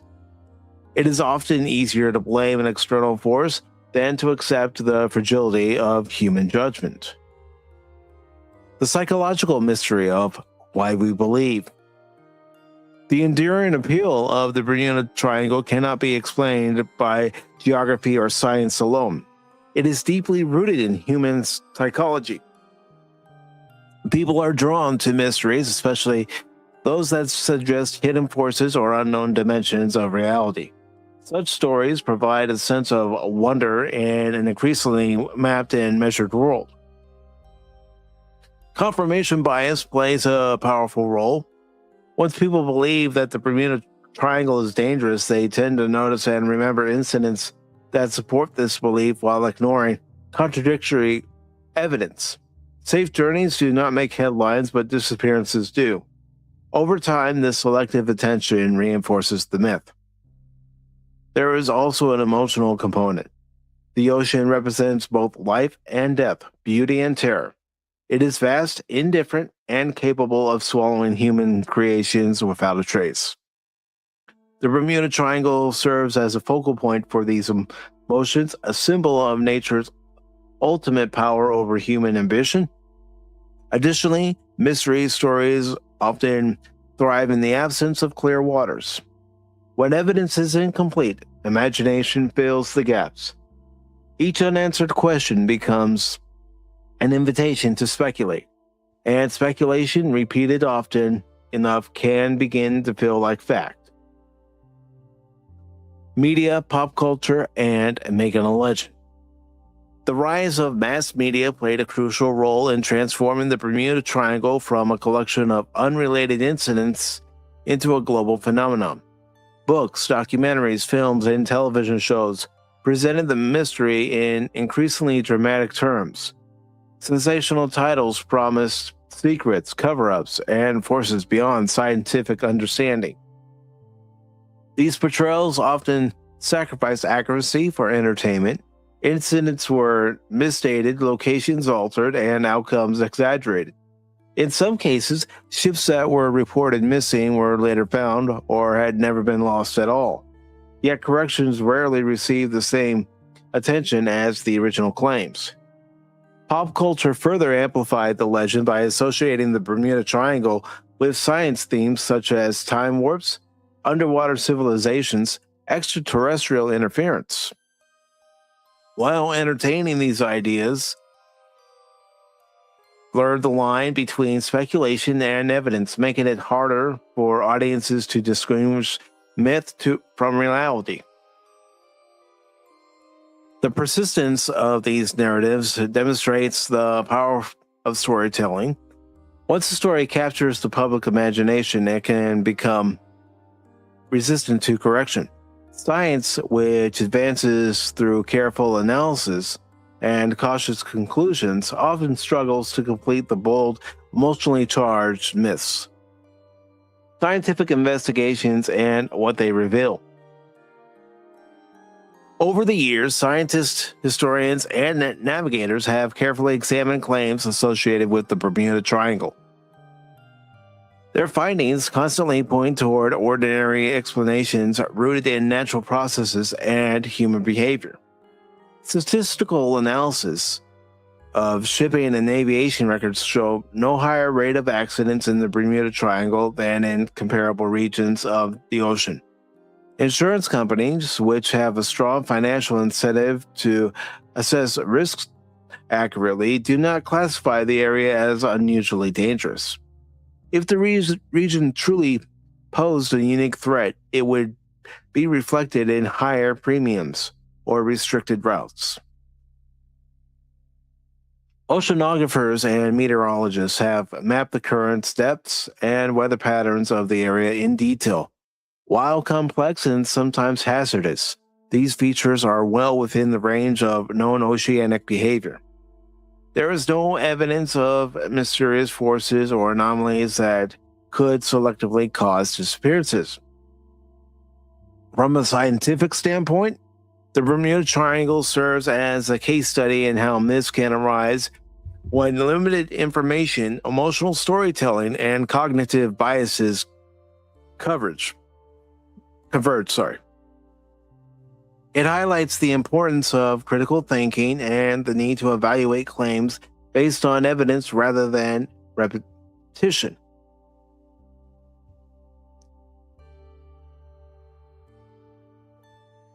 The role of uncertainty and the limits of knowledge. One reason the Bermuda Triangle myth persists is that the ocean remains a challenging environment to study. Even with modern technology, large areas of the seafloor remain unmapped, and accidents can occur without leaving clear evidence. The uncertainty creates space for speculation. Science does not claim to have all the answers. It acknowledges gaps in knowledge and works to reduce them through observation and experimentation. In contrast, myths often present uncertainty as evidence of hidden truths. The absence of explanation becomes proof of something extraordinary. Understanding this distinction is crucial. Accepting uncertainty does not mean abandoning rational inquiry. On the contrary, it is the foundation of scientific progress. The history of the Bermuda Triangle illustrates that what happens when uncertainty is exploited rather than explored. The Bermuda Triangle as a mirror of humanity. In the end, the Bermuda Triangle tells us as much about ourselves as it does about the ocean. It reveals our fear of the unknown, our attraction to mystery, and our tendency to favor dramatic explanations over mundane ones. It shows how stories can shape perception, and how perception can shape belief.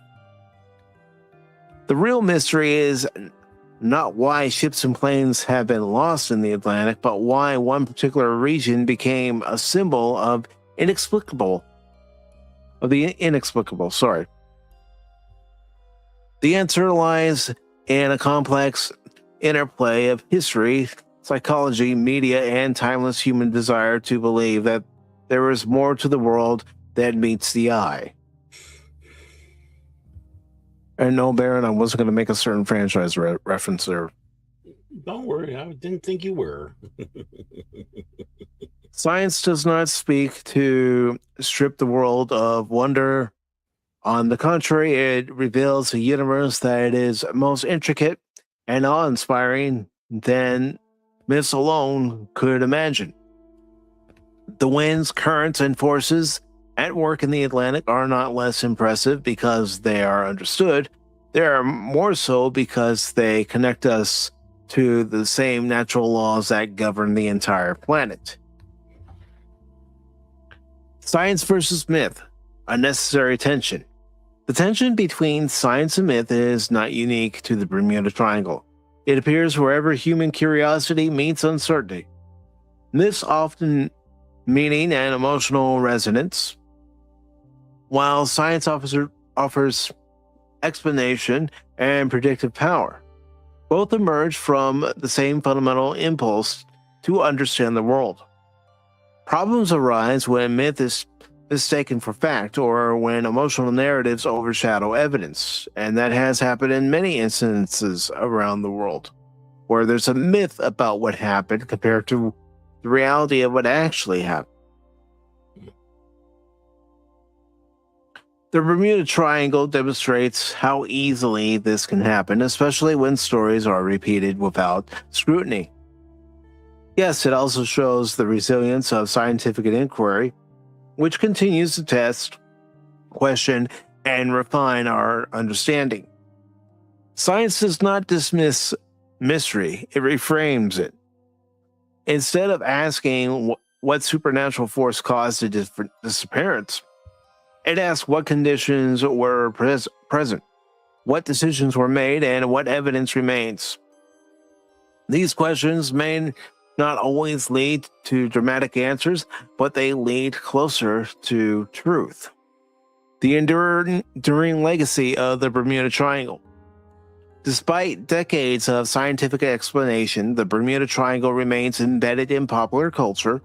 New generations encounter the legend through books, films, and online content, often without exposure to the critical analysis that challenge it.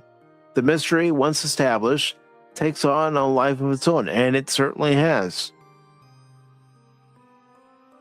This persistence is not necessarily a failure of science. It reflects the complexity of human belief and the emotional power of storytelling. Myths fulfill psychological needs that facts alone may not satisfy. They offer a sense of wonder, danger, and transcendence that resonates deeply. Yet there is also value in revisiting these stories with a critical eye. Doing so does not diminish their intrigue. Instead, it enriches our understanding of how knowledge evolves and how easily it can be shaped by narrative. What the Bermuda Triangle ultimately teaches us. The true lesson of the Bermuda Triangle is not that the world is filled with inexplicable dangers, but that understanding requires patience, humility, and skepticism. It teaches us to question dramatic claims, to seek evidence, and to recognize the influence of our own biases.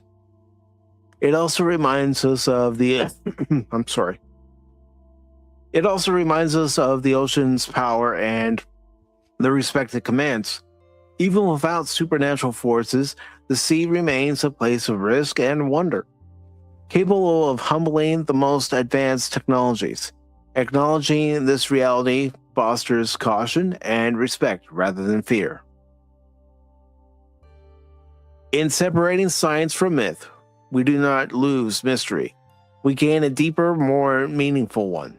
The real mystery lies in how the universe operates with such complexity and consistency, and how human beings, fragile and curious, continue to explore it. Conclusion between imagination and reality. The Bermuda Triangle exists in two forms. One is a region of ocean governed by well-understood natural laws crossed safely every day by ships and planes. The other is a powerful idea shaped by fear, fascination, and the human love of mystery. These two versions coexist, sometimes uneasily, in our collective imagination. Science offers clarity, not by dismissing mystery, but by grounding it in evidence. Myth offers emotional depth, reminding us that knowledge alone does not satisfy all human needs. The challenge is to appreciate the beauty of storytelling without confusing it with reality. In the end, the Bermuda Triangle is not a gateway to another dimension or a graveyard claimed by unknown forces. It is a mirror reflecting our own hopes, fears, and curiosity back at us. And in that reflection, we see something deeply human, the endless desire to understand a world that is at once familiar and profoundly strange. And that concludes that article, ladies and gentlemen. Yeah, to be honest with you, listening to this article sounds like a very passive-aggressive way of saying you're all idiots. Because I do not think the supernatural with the Bermuda Triangle, where, like the time warp stuff like that. But it is proven that there have been magnetic issues in that area. Mm-hmm. That's where he's absolutely completely wrong. That's where he's completely wrong. There's Well, no. it was done by the editor, so Mhm. Right. I don't know And how many editors this particular site has, but say they have 4 editors. Well, all 4 of them contributed some part to this articles. Mhm. I'm not Right. trying to defend them, Baron. I'm just I know you're. I'm just saying the article. I mean, it's just a passive aggressive. I'm just saying overall the article. But we do know because it's been reported. I mean, you have people who have lived their life on the seas or the oceans. They report this. Who would know better than someone who's virtually lived on the sea their entire life compared to a bunch of quote unquote researchers, right? And and of course, yeah, they're right about the fact that it's beyond boundaries. There is, believe it or not, there is another type of triangle that's over in towards Asia, but we never hear about it. But I'm sure they know about it well over there because it's regional type of thing. Ours just gets better press. But you haven't heard much about the Bermuda Triangle in a long time. So it's no, you haven't. kind of, yeah. And I birthed by the sea. No, I birthed the seas from these cracks. Just want to let you know that, Stephen. Good to see you, by the way, buddy. Great to see you, Steven. Hey, Steven. It is proven that the magnetic, and yes, it's not necessarily a triangle. It's a fun thing, but an incident to prove that one point on that is in New Orleans. They were having a problem at one time where they went into, because the graves are mausoleums, they're not buried, obvious reasons. No, because of that sea below. Yep. So they walked into one, and all the coffins were tossed around. The bodies were obviously knocked out of it because of such. Everybody was aghast. Who would desecrate this? And so they got everything all cleaned up and such, put everything back, made sure the doors were locked completely. No one could get back into it, and kind of had an eye on it. Well, it happened again. And as they're investigating through this, the coffins were made of metal. And someone came to the conclusion that it's the magnetic field of the planet. Right. Now, what about other factors that you have to throw in that would cause the planet, and particularly maybe an area that is highly influenced by it? Because we do know the poles do shift. The North Pole becomes the South Pole, and the South Pole becomes the North Pole. It's happened before, it'll happen again. And obviously there's got to be areas in between.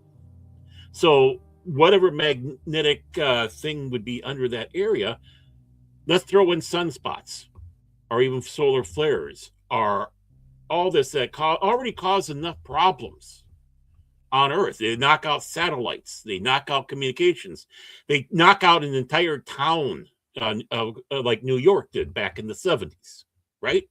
So they're pretty destructive force. So are we taking this into account? I didn't hear anything about that. I didn't see anything in the article about that. So here's another piece. Again, supernatural, if you want to call it that, but it's supernature. Yeah. This might be area. The one that's in Asia, probably the same thing, is susceptible to these things. We know, when they were talking about, the pilot was dumb. Oh, he just was stupid. And he's a trainer. He knows. He'd be, you wouldn't put an idiot in charge of training a flight overseas or over the open water like that, where you have to go by your navigation, by your equipment, not by sight. Can I add something? Because it goes back to something you mentioned earlier, how scientists want you to believe everything they say. Right. What they say is truth. That's exactly how this article came across. Right. It was there's a profound amount of arrogance in there in telling us that we're idiots. Yeah. And it's like, some of us have looked into it and we're not gobsmacked by aliens or whatnot. No, there's a genuine mystery as to why these aircraft, especially those that disappeared in 45 and afterwards, and also the ships that disappeared. And real quick, before we continue on, I do want to say hello to Iron Lund. Hey, how's it going? Hey, what's up, man? Yeah, the Devil's Triangle. That's the other one. Yeah. Mhm. So, I mean, he's ignoring the fact that there are these other ones out there. They just don't get the press necessarily or ignored. And, and you know what? The other thing I didn't find in this article? An answer. No, because they don't have one, Baron. Right. But they poo-poo something out of hand that already is a high on top of the list that's been causing issues. Why would be starting to cause less issues now? GPS. How many actually still rely as their main source a compass compared to the GPS systems now?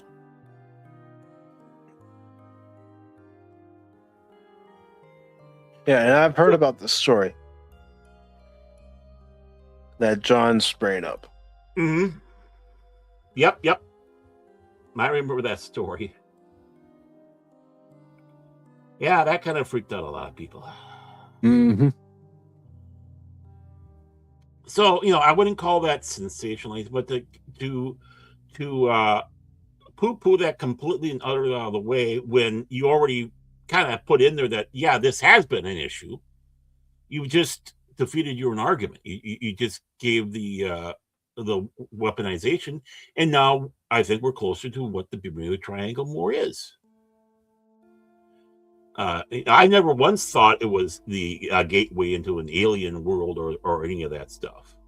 No, I don't think that at all either. What the hell? but I do believe it's an area of the Atlantic, highly volatile, especially because of where it's located, and being a tropical area, how a storm can pop up quickly.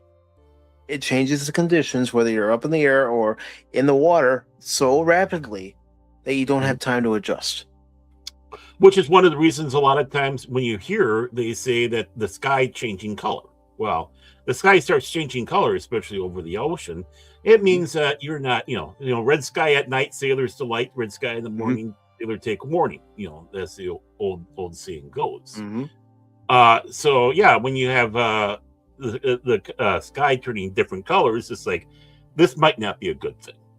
Yeah, I mean, even in my area, especially during the summertime, you can see how quickly storms form. Right. And they, and something that you in the article, and even you sat back and said, we've hardly scratched the surface of what's underneath the ocean. Well, okay, great, Hunyuk. Maybe that's something that helps this out too. You already admitted you don't know what you're talking about that goes on underneath there. You already admitted that there are things in this area that do cause issues. Well, it doesn't mean that the issue starts there. A lot of the time, the things happen out further. It's like a tsunami. You never see the tsunami in the ocean when an earthquake happens. No, it looks just about normal. It's like the tsunami would go underneath you, and it'd be just maybe a little dip. But when it gets to shore, and there's less, more ground underneath, that's when it becomes the issue. And maybe this is a tsunami in that fashion. And John talking about that 72 incident in Pennsylvania, one guy finding his mother's coffin on the front porch. Hey, honey, mom's here. Yeah, I was just going to do that. I said, forgive me for going in. Hey, mom's here. Mom's come by to visit. A little smelly, but yeah. Don't worry, she's fine. She just had a bath. See, and that's the one thing about, the folklore sayings are, the Mariana Trench too, are whatnot. They're just sometimes little sayings because they are right. They're from observations. Yeah, they're not still with a scientific gobbledygook and technobabble. It's straight to straight to us poor plebeian, simple-minded folks that we understand. Doesn't look good up there. might want to take cover. Well, we understand, and there are things that we can look at from an outside perspective that a scientist can be narrow-minded about.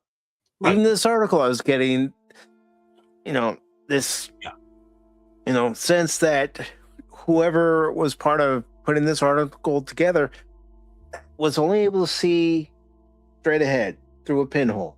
They weren't able to look at a wide angle. Right. Everything that's been brought up about the Bermuda Triangle, it was shot down, and not even shot down well, such as, again, the magnetic stuff. I think, again, I don't believe in the time warps and stuff like that. But this is a scientific thing. It's been proven, but yet you're going to poo-poo it.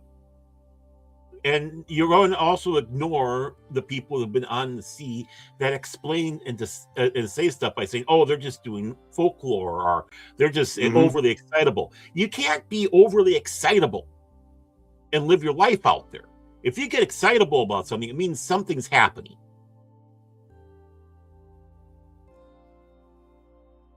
You'd walk out on the deck of the ship and it's like, oh my god, that looks horrible out there, and the deckhand would sit back and say, that's nothing. First of all, that's behind us. Blah blah blah. You don't have anything to worry about. And then the same guy could come on later on, and the sky looks absolutely perfect, and the deckhands are going nuts, going, we got to batten down the hatches. Why? Oh, we're in for something. I don't see anything. Trust me. Mm-hmm. They know. So my dad was. Anytime I went out fishing with him, if he saw that there's a storm approaching, he would look at the storm to try to determine, okay, can we stay out a little longer, or should we start heading back? And if I saw him turning toward the harbor, I knew he made his decision that we're heading back. Right. Again, there's so many things about the ocean. And again, like I said, and it was also brought up out there, I believe Iron Lung did that, that there are other areas that do have these same problems. Mm-hmm. It's like, what brews up that perfect storm? And what I mean by that is for an event to happen. People still have a hard time figuring out that the sun can vary the temperature on Earth. Because I remember when I was a kid growing up, they said, the sun itself doesn't really, it doesn't really do much to change the temperature. It's just where we are on the Earth. Lo and behold, what do we discover? Yes, the sun warms up, and it warms us up, cools down, and we cool down. Mm-hmm.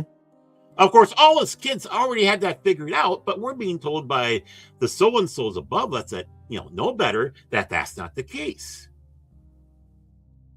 We're being told be quiet when we were kids. Right. Just like this is telling us. Be quiet, you don't know anything. Yeah. But how dare you question this?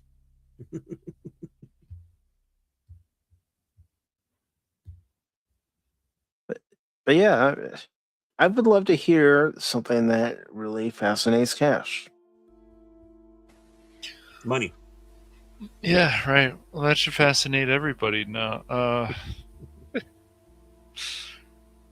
I don't know. Like, Is there any one particular thing that boggles your mind and has boggled many people's minds throughout the years? I don't know. I mean, I've always been fascinated about aliens, and I've always been fascinated about ghosts, and I've even when I was working at the script library over at the college, put on some ghost stuff, and this lady's house said it was haunted, and they left it, but they lost like all this money, or they went bankrupt or something. It was really, it was, I'm trying to remember what the show was called. I'm not sure if it's still on, but some of this stuff does fascinate me.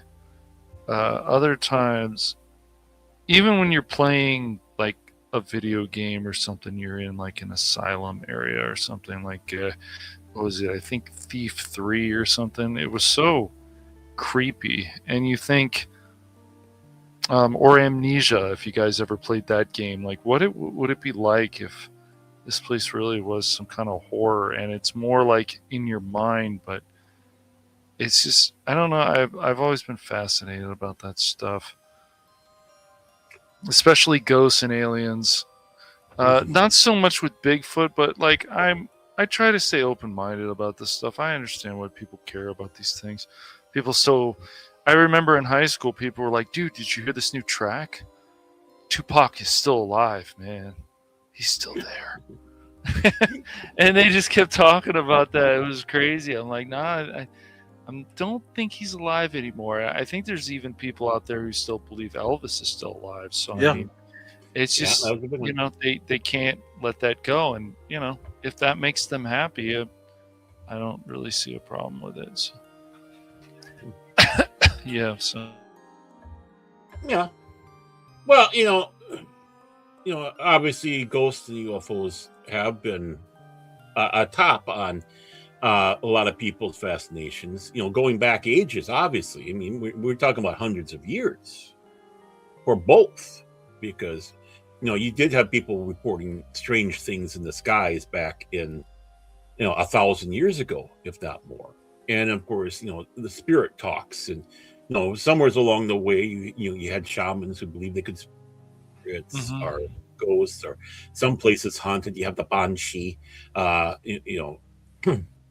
It doesn't matter, or even the undead itself. I mean, they still believe in vampires in places in Romania and such to this day. Some When Frank Luke was shot down, he died with a snarl on his face, and they had to try to keep people from putting a stake through his heart because of that. Yeah. And Yeah. I yeah. I mean, I find this stuff fascinating. I mean, some of this apocalypse stuff I find interesting too. Like Fallout was like, is it possible that in a nuclear fallout could these actual bugs and stuff could they really grow to that size and so on?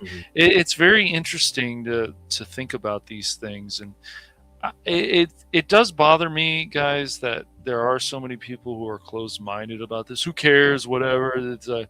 I mean, they don't have to, but I think if we want to come up with new ideas, people need to be open minded about a number of things. Maybe not everything, but because we see what happens with some of this stuff.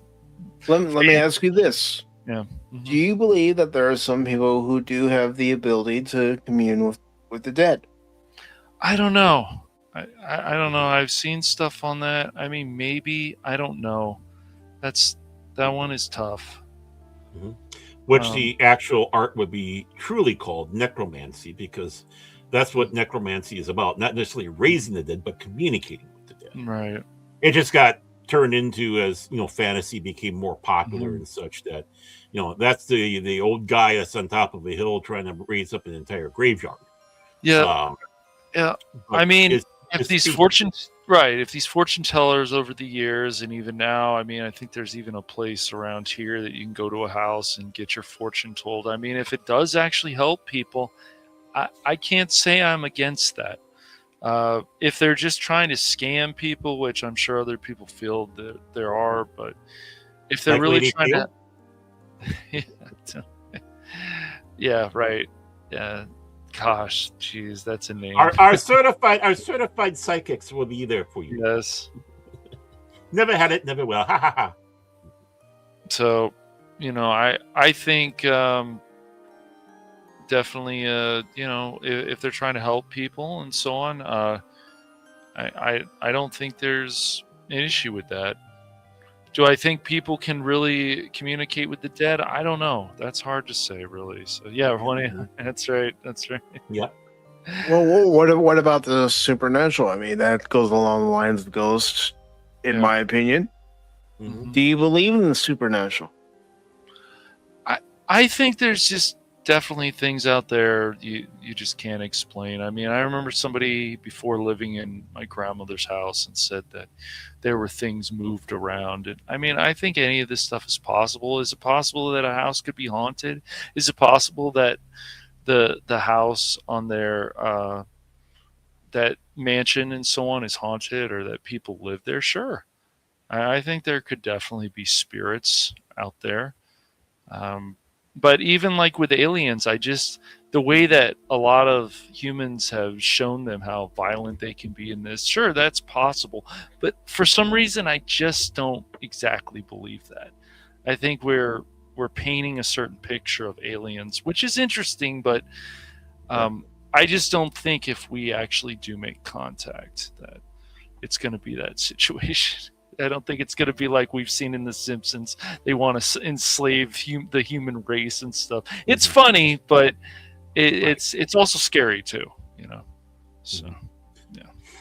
Well, yeah, a lot of this stuff doesn't make sense, and a lot of that came from like the '50s science fiction, where it was an basic analogy to the Red Scare, the communists, and such like that, and they're using the movies to enforce across that.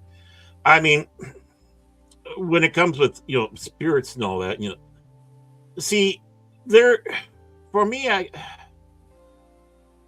there is like the Witch of Endor, where King Saul went to, who was again a necromancer. He's supposed to be able to speak to the spirits, and this is actually kind of a debated thing amongst some of us in the theological area. Is, did she really talk to Samuel? Was it something else that was taking the form of Samuel that tried Saul? Because after that, after he did that, the next day Saul died, fell his own sword as the battle went away, being cursed by God. Part of me goes into this belief that, when you die, we go to where we are, and our spirits will be there until they can be reunited with their body, which will be perfect. And while we're there, we're praying for those that we have left behind. Now, along with that, though, is, then you have, of course, spirits that are naturally spirits. Angels are spirits. They do not have a body. God does not have a body. Jesus did, but that gets into complex, complex theory there. The Holy Spirit, obviously, Holy Ghost, or whatever you want to call, doesn't have a body. But what is the brain? The brain is chemical and electromagnetic, both at the same time. Is that type of computer. There, obviously, if you take an EKG, there's something going up there that's in this realm of energy.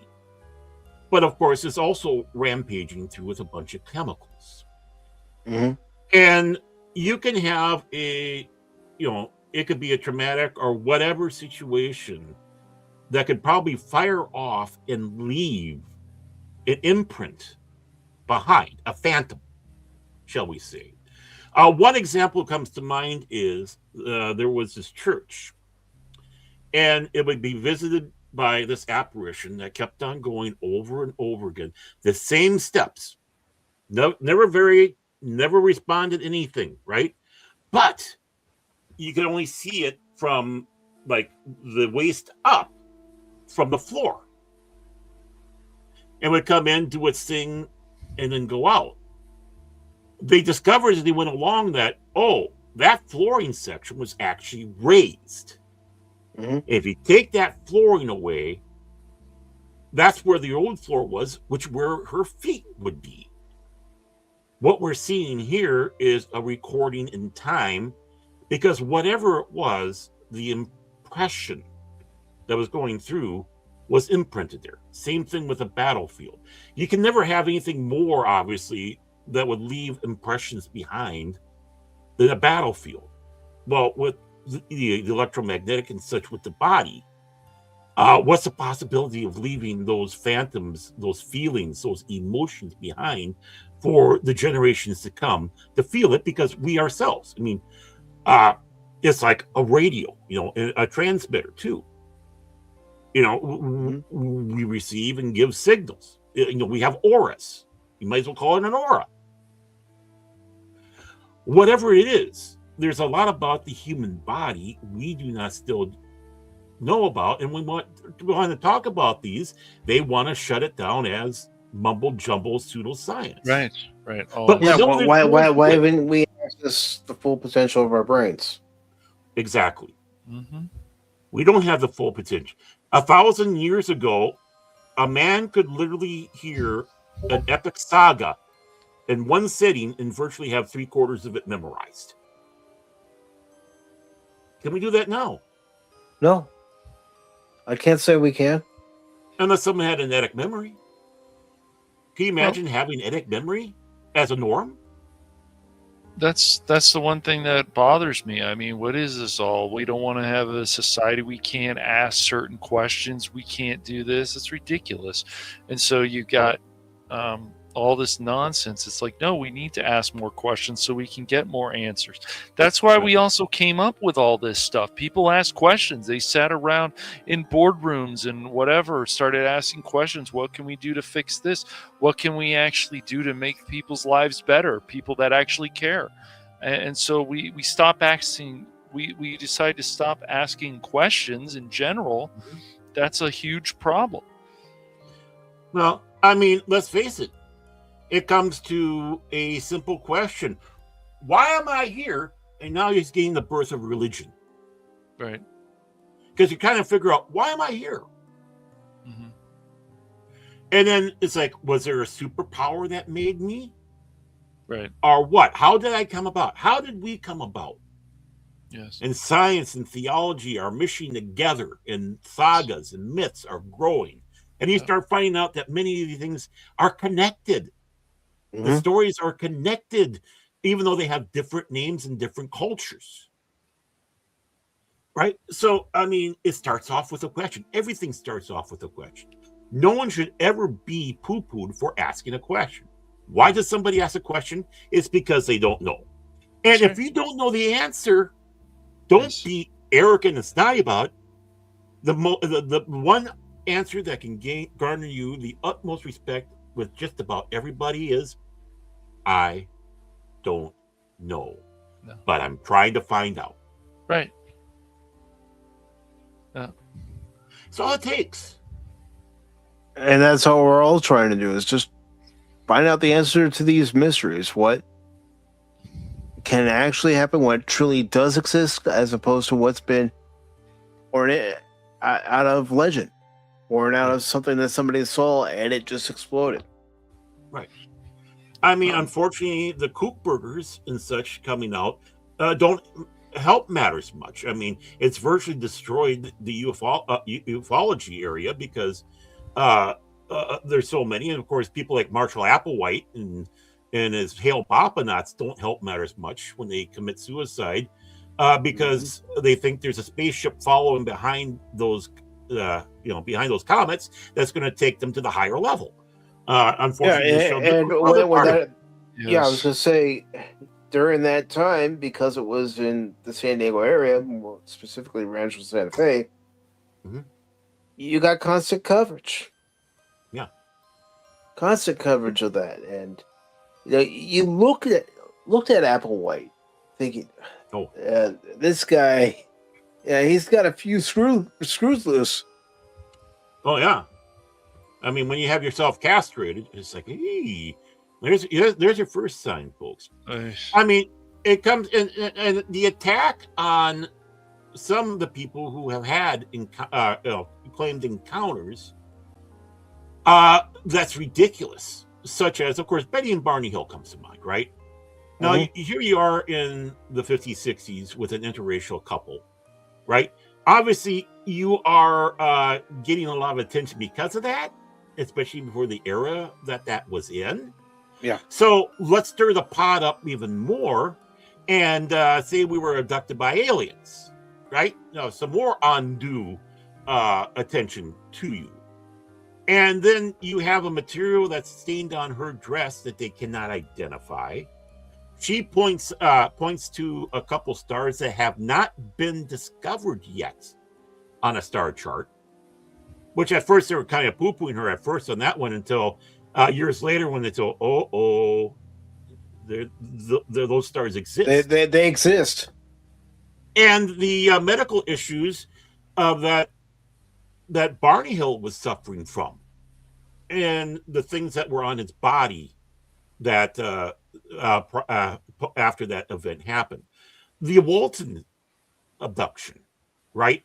They're so quick to poo-poo it, but again, on such the flimsy, the same thing with the Shroud of Turak, right? So they're out in the middle of nowhere. They see this thing in the sky, and Travis disappears, right? Right. And by this device, by this thing that they saw, and they're all scared. You know what? They go into town and they tell everybody, hey, so, especially the enforcement, that hey, something happened. We don't know what it was, but Travis ain't around. It took Travis, and the sheriff is threatening them with the fact that I can have you guys executed.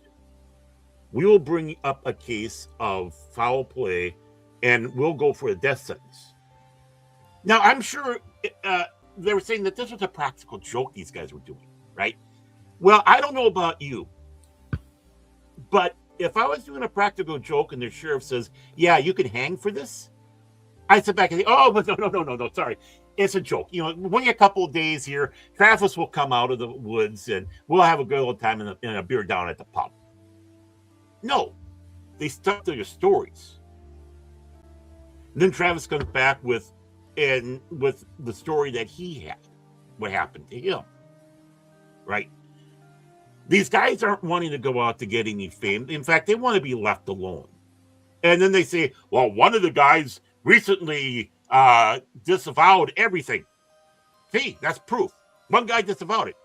Yeah, because there are people like you that have been constantly hounding him, calling him a liar and all sorts of other different names. He just wants to be left alone. These are perfect examples that something happened. And they're not fully equipped to sit back and fully say, except probably for Travis, because, he said things were done to him. And of course, the movie Fire in the Sky is obviously a Hollywood dramatization. Take it for what it's worth. But these two events are enough to sit back and going, okay, what happened here? What happened? No, Compared to some of the other ones where it's obvious that these people are just absolute kook bags. Well, I mean, what about the gold mining town of Bodie in California?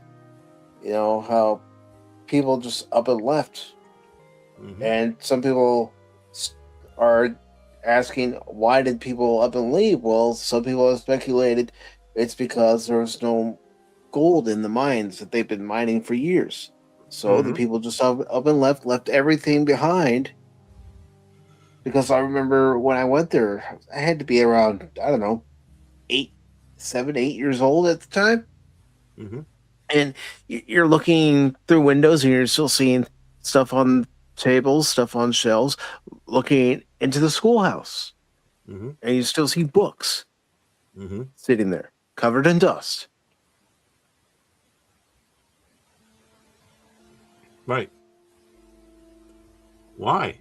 The Marie Celeste. Why? Mm-hmm.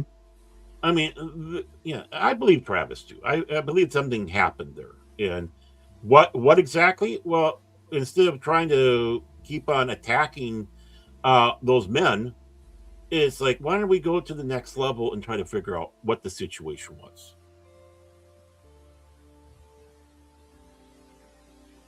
Mm-hmm.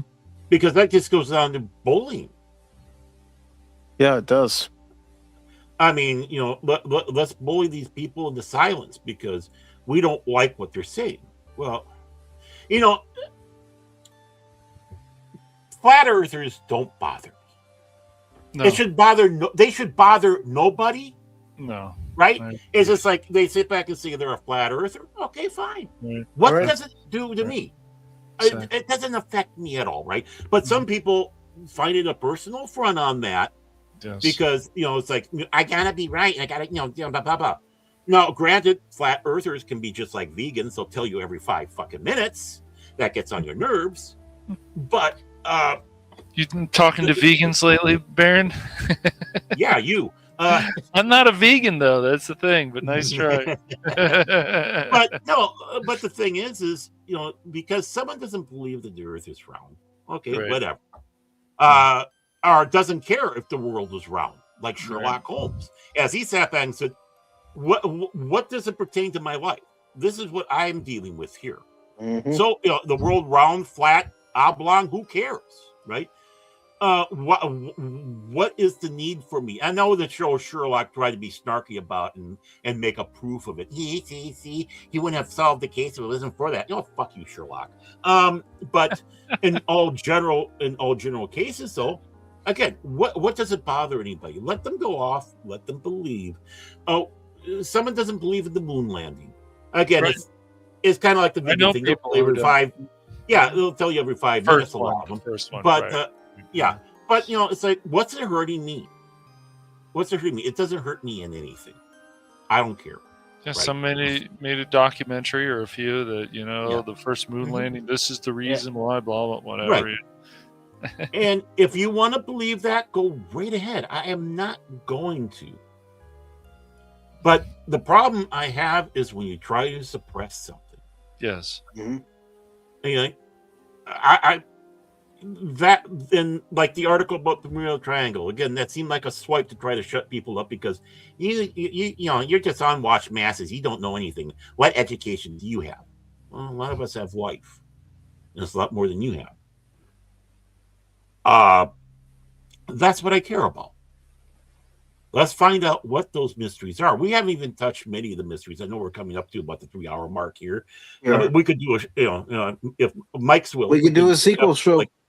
Right. Yeah. I'm already approving a sequel show. Nice. So you know.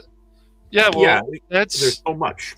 it's like other things that we've talked about, Spock. I mean, people are just so close-minded about stuff, and it's also bad when the professors are saying things too. And there are cases that I've seen, and I'm sure you have seen, man, that they were saying stuff that's factually wrong. Right. And that's a problem too, because you're putting out wrong information instead of saying, this is my opinion, and it going into the whole situation. Oh, this is fact, and I know it's fact. When then later on, it turns out that's not true. So I'm not surprised that lady, young girl at the time or whatever, young lady, actually felt that way because she was told by somebody else or whatever, and they don't want to do the research, because why would all these people want to do the research on anything? They know everything according to their brains. Yeah. Well, you see, there is a thing though, is where all people are going into it with speculation and such. Gravity. Explain it. Right. Explain to me how we can do it. If one of you can explain to me, or better yet, do it, like DJ Ronnie G, actually able to manipulate gravity in such a fashion, you'd own the world. You would own the world. We know it's there. It exists. We watch objects fall all the time, especially me, because I knock stuff over all the time. We know it's there, but how? Same thing with electricity. Energy is eternal. Yes. Right? It doesn't go away. No. So, what's the who, what, well, what? Yeah, we can generate electricity, but what is it? Yep. We're dealing with tools and things we have no understanding about. We just know how to manipulate it. So right there is supernatural for us. Yes. We just know how to do it.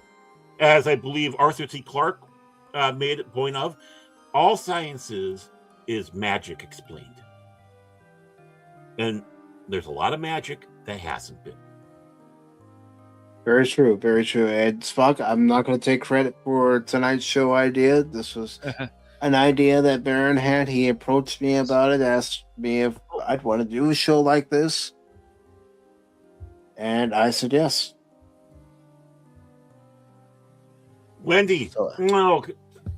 How? First of all, And speaking of Wendy, you mentioned her earlier. It's good to see Wendy. I told you a story about the ghost you had in the hospital that you said on my show way back when.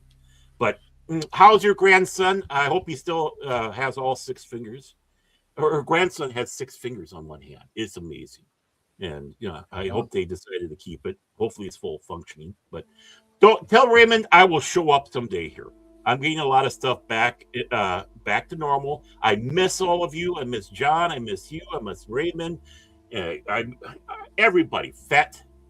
or Fetty as I call him. Yeah, it's like, yeah, Sandra, and thank you so much. Yeah, I know you guys had all of you had met my father over the interwebs, over the YouTube, but I do think about you guys quite a lot. Oh, he has granddaughter and another on the way. Oh, that's great to hear. That's great to hear. Yeah, you're living the dream. You're having kids giving you grandchildren. Oh, thank you, Spocky. Spocko. Thank you, Spocko. You know what, Fez? I love you. I love you, Wendy. I love everybody over at King Dolphin TV. No, I'll get yeah. I'll haunt you guys, and I'll even talk about mirror punching too. And we get Snorty coming by quite a bit, just to let you know. So. Yeah, Snorty has stopped by Pop Talk several times, and in his human he does acknowledge my post on X. So I know he's one of the lurkers too. Yep. Yeah. You just declared her, and you're seeing that around. Yeah. See, I listen to you.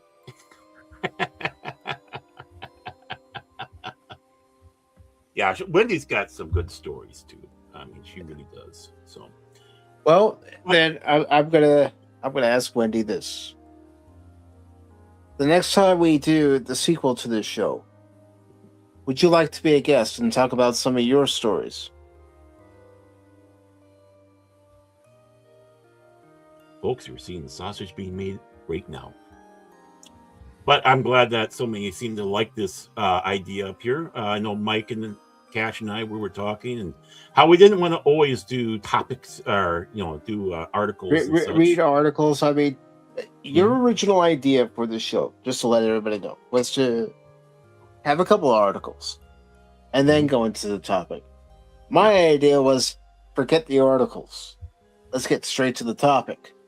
And he still gave us an article. Well, it was still associated with what I'm fascinated by, and that's the Bermuda Triangle. Man, there goes twisting the knife just a bit. I want to say we're still following each other on X. I don't know, because I don't see a lot of posts from different people on X as it is from people I follow.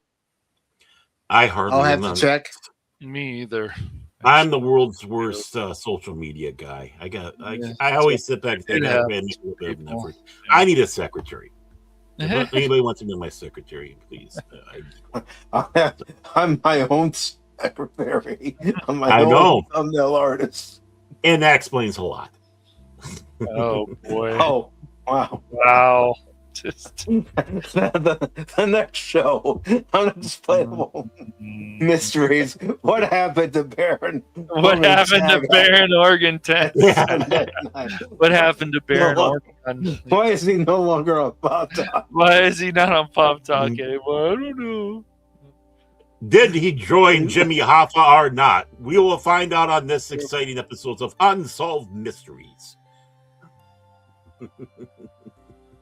Yeah, well, I use it for DMs too, Wendy, but I do use it to cheer up the stream as well. Yeah, I don't check Twix as much, or X or whatever, as much as like Discord. So yeah, that's right, DJ. If you want to be on the next one, if any of you want to be on the next one that we do, let me know. Yes. And I'm your article. There are two ways to get a hold of me.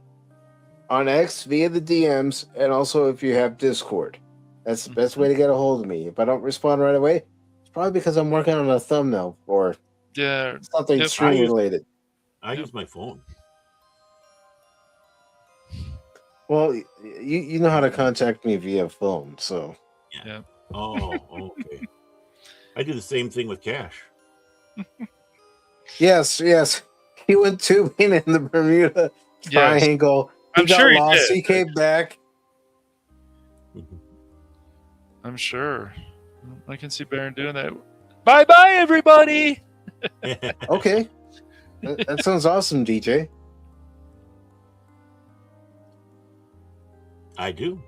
As a matter of fact, Wendy, I'm gonna see if I'm still following you. You're still following me, just because I'm curious right now. So while I'm doing that, gentlemen, if you have anything you'd like to promote or anything you'd like to say, please.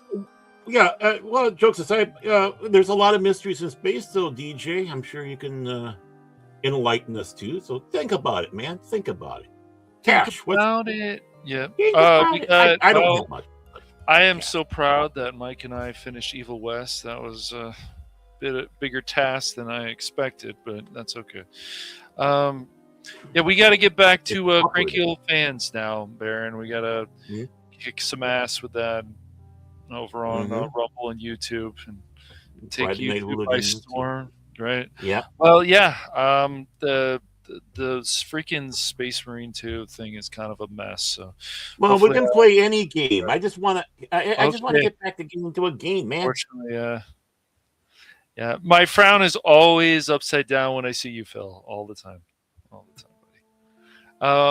Yeah. I'm usually running away. Yeah. But yeah, so we'll if I can figure that out and that'll work out. It's a little bit trickier with the desktop. I got to make sure it's plugged in, and it's kind of a mess. It might. What's going to probably happen, Baron, is it's probably best to be in the living room and doing that. So maybe like it would be an earlier stream. See how it goes from there instead of a later one where there's already rowdy people out in the living room. So, you know. The TV's on and this and that, so yeah, probably be better around like early afternoon for a few hours or something like that if it's on the laptop for now, because I haven't been able to upgrade my desktop yet. So this one does a lot, Baron, but you know it's older now. So technology gets older, obviously. So like you, all of us, like me, like just Mike. like Mike, like everybody. One step closer to the knacker's yard. Yes, Wendy, we are still following each other. So I'll make sure to send you a DM for the next time that we decide to do the sequel to the show. Well, I mean, Iron, we do all have, as far as I know, we have Arc Raiders. So yeah, I haven't fired it up yet. I haven't even put on. I played it a little bit. I do those robots do piss me off, but I guess that's the point. Yeah. But yeah, so we got to get Cranky Old Fans together. I'm still working on some more thumbnails and some other stuff. I'm glad to see the Phantom Hooligans has been growing a bit. The Rumble channel has been growing a little bit. Yeah. So I'm glad that everybody who was watching Evil West was enjoying it. Mike and I just want to put on a good show, and you know. Yeah. It took Ugly Jesse a while to get himself situated. So while he was getting himself situated, I took care of some of the vampires and stuff. And sure. Yeah, then of course we got to the ballroom part, and yeah, that was a pain. You're an alien, Spock. Hold on a minute here, buddy. But yeah, it was. Josh was too busy trying to dance in the ballroom. Is that the issue? No. You're trying to take out the vampire or whatever. He was trying to dance with these 3 vampire bats, and I agree. I said, listen, pal, you do not want to date them. They bite. It hurts. No, he likes that though. What the problem that people can run into in those games is when you have the enemy that keeps healing and healing and healing. And so we ran into that close to the end of the game, but we figured it out. And I'll tell people again and again that, you know, you don't always have to use a guide. Just take a deep breath, start trying to figure it out. I have an Xbox One, but I haven't fired it up. I do use Game Pass. I have on my PC, but a few years ago. But I'm a PC guy myself. So I would always tell people that, you know, that's just extra. If you're going to buy a Nintendo Switch 2 or an Xbox Series X, probably have a good, decent PC first. So. But anything else coming up? I mean, again, like Baron said, we don't have to fight for the Emperor. There are other games that we can play together. Yeah, we can find some other stuff. I just, I'm Dark Tide. I'm just gonna. Vermintide, Yep, we got Ghostbusters. Vermintide, Dark Tide. Yep, yeah, we can do that. So, I just know Baron was itching to fight for the Emperor. So I'm gonna. Baron and I have both been itching to fight. Baron, well, I think Baron more because he's played it more than us. I haven't played in a while though, but Yeah. I need to get back into practice. So Okay, so Baron, you have not gone through at all the campaign, right? I haven't done any of the campaign. I've just been doing the PvP stuff. And Mike, you've done some of the campaign though? I've done some of the campaign. Okay. So have I. All right. So yeah, we'll just have to figure that out and stuff. But I mean, if we can do the campaign multi-party, I mean, oh yeah, of course we would do that. That's kind of one of the reasons why I kind of held back doing that. I figured, well, that's why I didn't go any further than where I left off in the campaigns, because I knew that at some point we were going to be streaming Space Marine 2. Yep. Mm-hmm.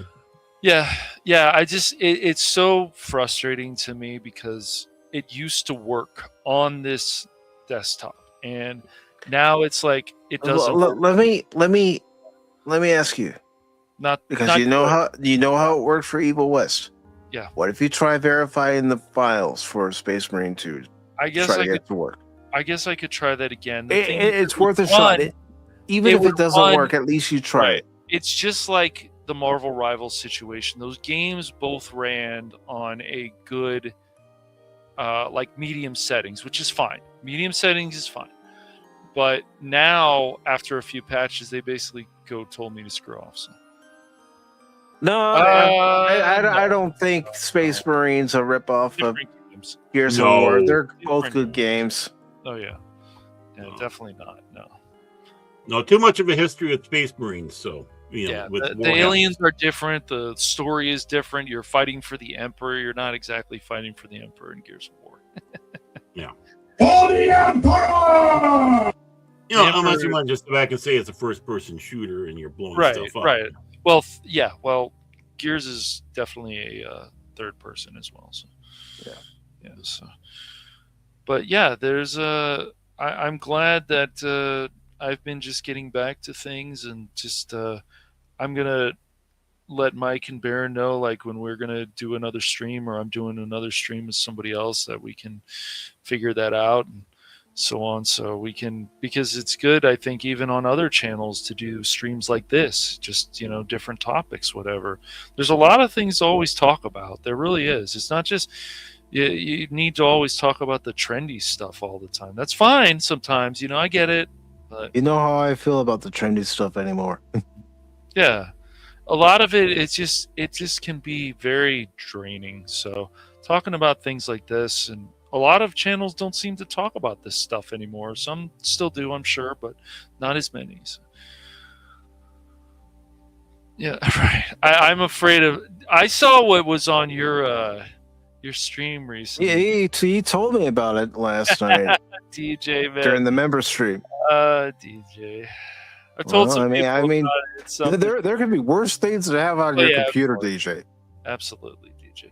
You and David Duchovny should have a nice talk. You should have him on your channel, dude. And thank you, Iron Lund. Appreciate that. Yeah, thanks. For sure. It's a good topic Baron came up with. We just wanted to figure out where we wanted to go from there. But it is funny that Mike actually... the Bermuda Triangle article was still like... some of it was somewhat interesting, though. But yeah, it can be... I'm still glad I selected it, because it still went back to a point of view that we had earlier, that scientists are so full of themselves, too, that they believe their own hype. Yeah. Right.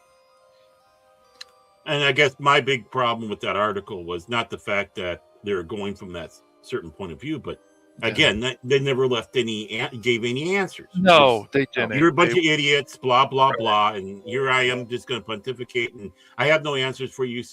But you guys are idiots.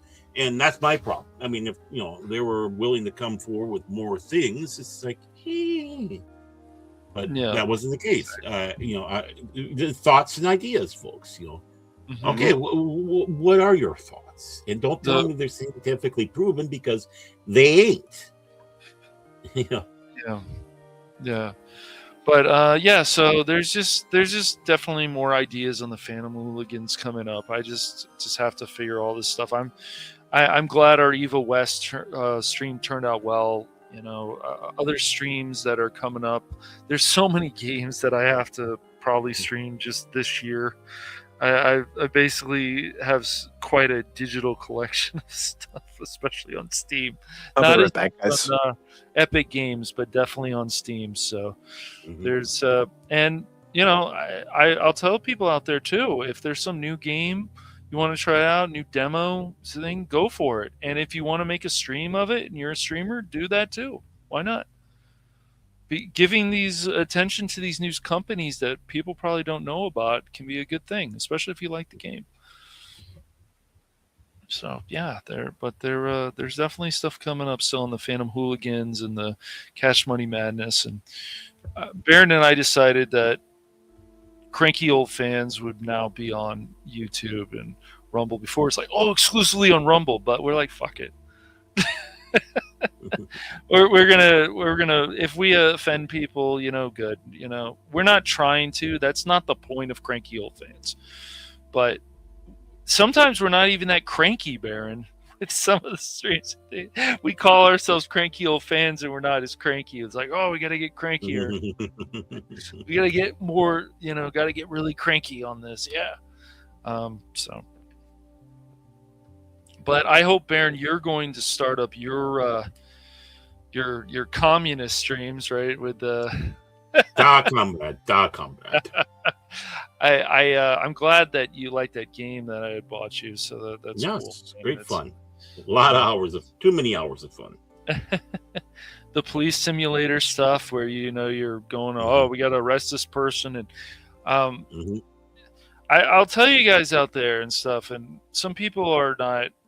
They want to be fake about this. I'll tell you out there, if you're really willing to ever want to stream about stuff, just be as genuine as you can. Find passions. Everybody has their passions. Everybody. And you can find passions. You're playing a game.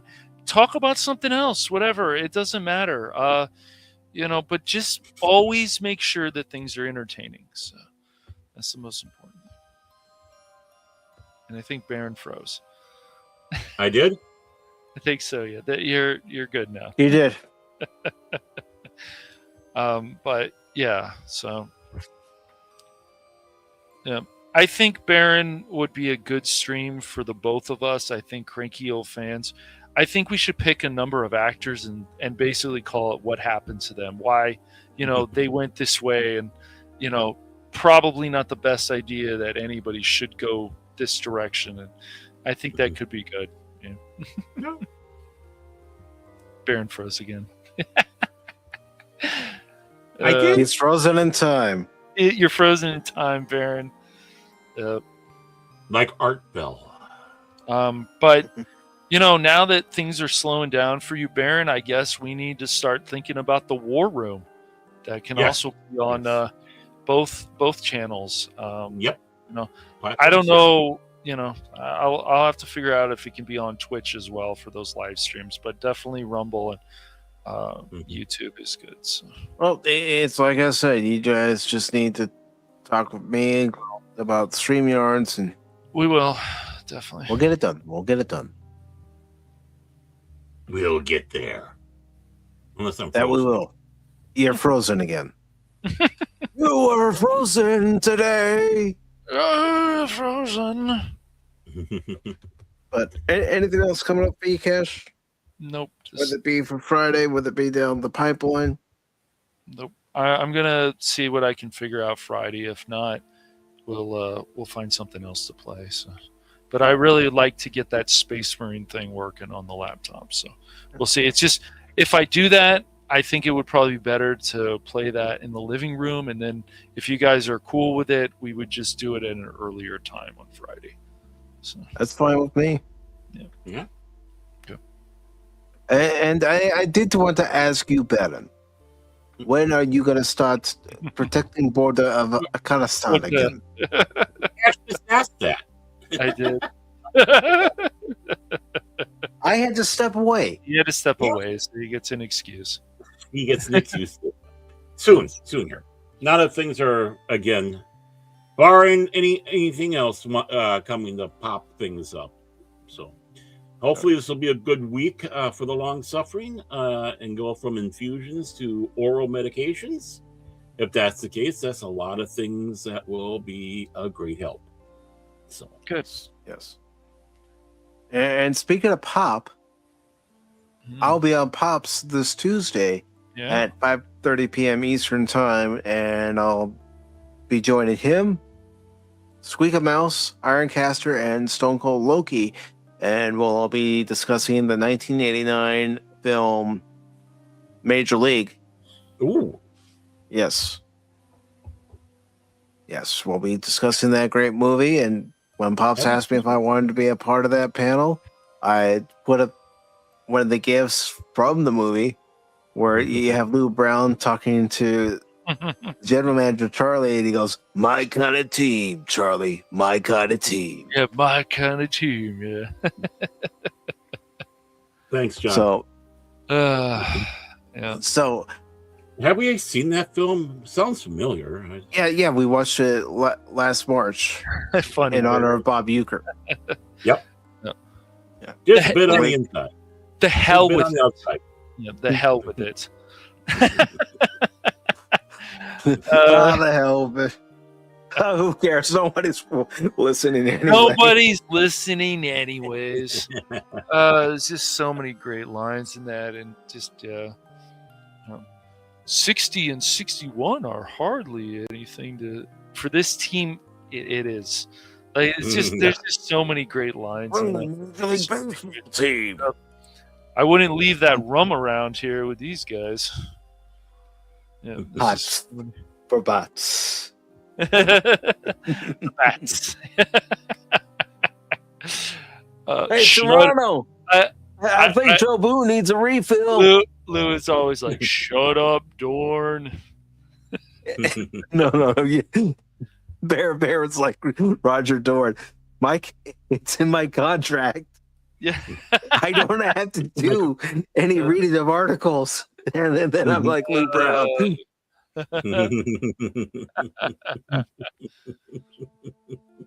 Yep. I've been And cut if you've seen already. the movie, you know what? Yep. I've been cut already. Shit. Yeah. Like I said, Well, Wesley Snipes as Willie Mays Hayes. gosh, Yeah. what are you doing? A book report or something? He was good in that film. Yeah, he was. Yeah, he was. Yeah. But I'll be over with Pops. We'll be discussing it. It's going to be a lot of fun. So there won't be a stream on either the Rumble channel or YouTube channel for that Tuesday. But we'll be back on Pop Talk on Wednesday at 6 p.m. Eastern. I don't know what we're talking about yet, guys. I really don't. I was looking at a few things today. And, do we really want to talk about that? Do we really want to talk about this? Yeah. So I will figure something out between now and Wednesday. And then on Thursday, I do plan on playing more Black Myth Wukong. I know what I have to do in that particular part of the game. I literally have to go around this area, in a circle. I literally have to do that in the game, battling bosses and enemies and such. So I'll be playing that, but I'll also be playing other games too. And The maybe curly I'll shuffle. You got to do the curly shuffle. Get that game one. Cool. Yeah, Barrett. I have to do the curly shuffle. I have to get on the floor on my left arm, left shoulder, and then move myself around. Yeah. He's gonna play Candy Crush, and he's gonna teach people. I am not playing Candy Crush. I don't play mobile games. It could be Star Trek Online. It could be anything. Because over on the Rumble side, for Friday at 6 p.m. Eastern, I'll be playing some Marvel Rivals, some Ninja Gaiden, Ragebound, and also Nobody Wants to Die. I'm liking that game so far. Okay. Well, I finished Ghost Trick. and we finished Evil West. Yeah, that was awesome. So I still have to try to finish Ninja Gaiden Ragebound. Yeah, that game's pretty unforgiving, as they always are. Yeah. It's crazy that they actually let you have a checkpoints now. That's nice, I guess. Mm-hmm. And before we get out of here, I do want to acknowledge this right now, right here, right now. So let me go ahead and play this. Oh, my. My. All right, put the money in the bag. I'll buy that for $1. And with a Shiba Inu super sticker for $2, we get that from Lady Miss. So thank you, Lady Miss, for that $2 super sticker. Really do appreciate it. And I didn't see it until after I ended the stream, but I did put a message in my post-game stream the other night. Thank you for that super chat that you gave as well. So again, thank you for the one tonight, and also thank you for the one on Thursday night. But I also want to let everybody know that there will be the Adventure Continues, a Star Trek discussion this coming Saturday at 6 p.m. Eastern. I'm still waiting to hear from Anonymous as far as what episode we're going to be watching. If something comes up and he can't make it, my backup episode is the episode that made me realize, yes, you are indeed a Star Trek fan. And that episode is going to be Yesterday's Enterprise. Let's make sure history never forgets the name. Enterprise. What ship was that? I don't know. I don't know what he said. Oh, okay. Yeah. Thank you for being here, John. Really appreciate it. Yep, definitely. Do do do do do do do do. Anonymous. Yes, but before we get out of here, I do want to do my customary thing, because I always do it. I want to thank everybody who took the time to stop by and hang out with us during tonight's show. I want to thank As Was. Thank you very much for stopping by and hanging out with us. And I also want to thank Helion for stopping by. I also want to thank Person Artwork. Thank you very much. That's for done, yeah. Yes. Yes. And I also want to thank Snitty. Thank you. We also had Lady Mist, Jet Sparks. We also had Linux User. Thank you for being here. Pat S. Thank you for being here. Producer extraordinaire. He does a lot of producing for Brandon, the anime guy, for his shows. And we also had Spock's Friday Nights. Spockle. It's Buckle. Yeah. I also had Tim here, the Pat Wannabe, DJ Ronnie G. And the Turtles. We also had Pet Forever, also known as John Rendell. Thank you, John. Iron Lund, thank you for being here. Bat Steven, thank you, Steven. Really appreciate it, brother. And of course, we also had the Primal Warrior herself, Wendy, stop by, and the Admiral herself, of course, Lady Mist, with that $2 super chat of a super sticker of the Shiba Inu. So thank you all so very much. Have yourselves a great night, and we will see you all later. Of course, remember two things on this channel. I'm not just a baseball guy. I'm an all-around guy. And don't ever give up on me in a game, because just when you do, you might miss something. Take care, all. Autobots, transform and roll out!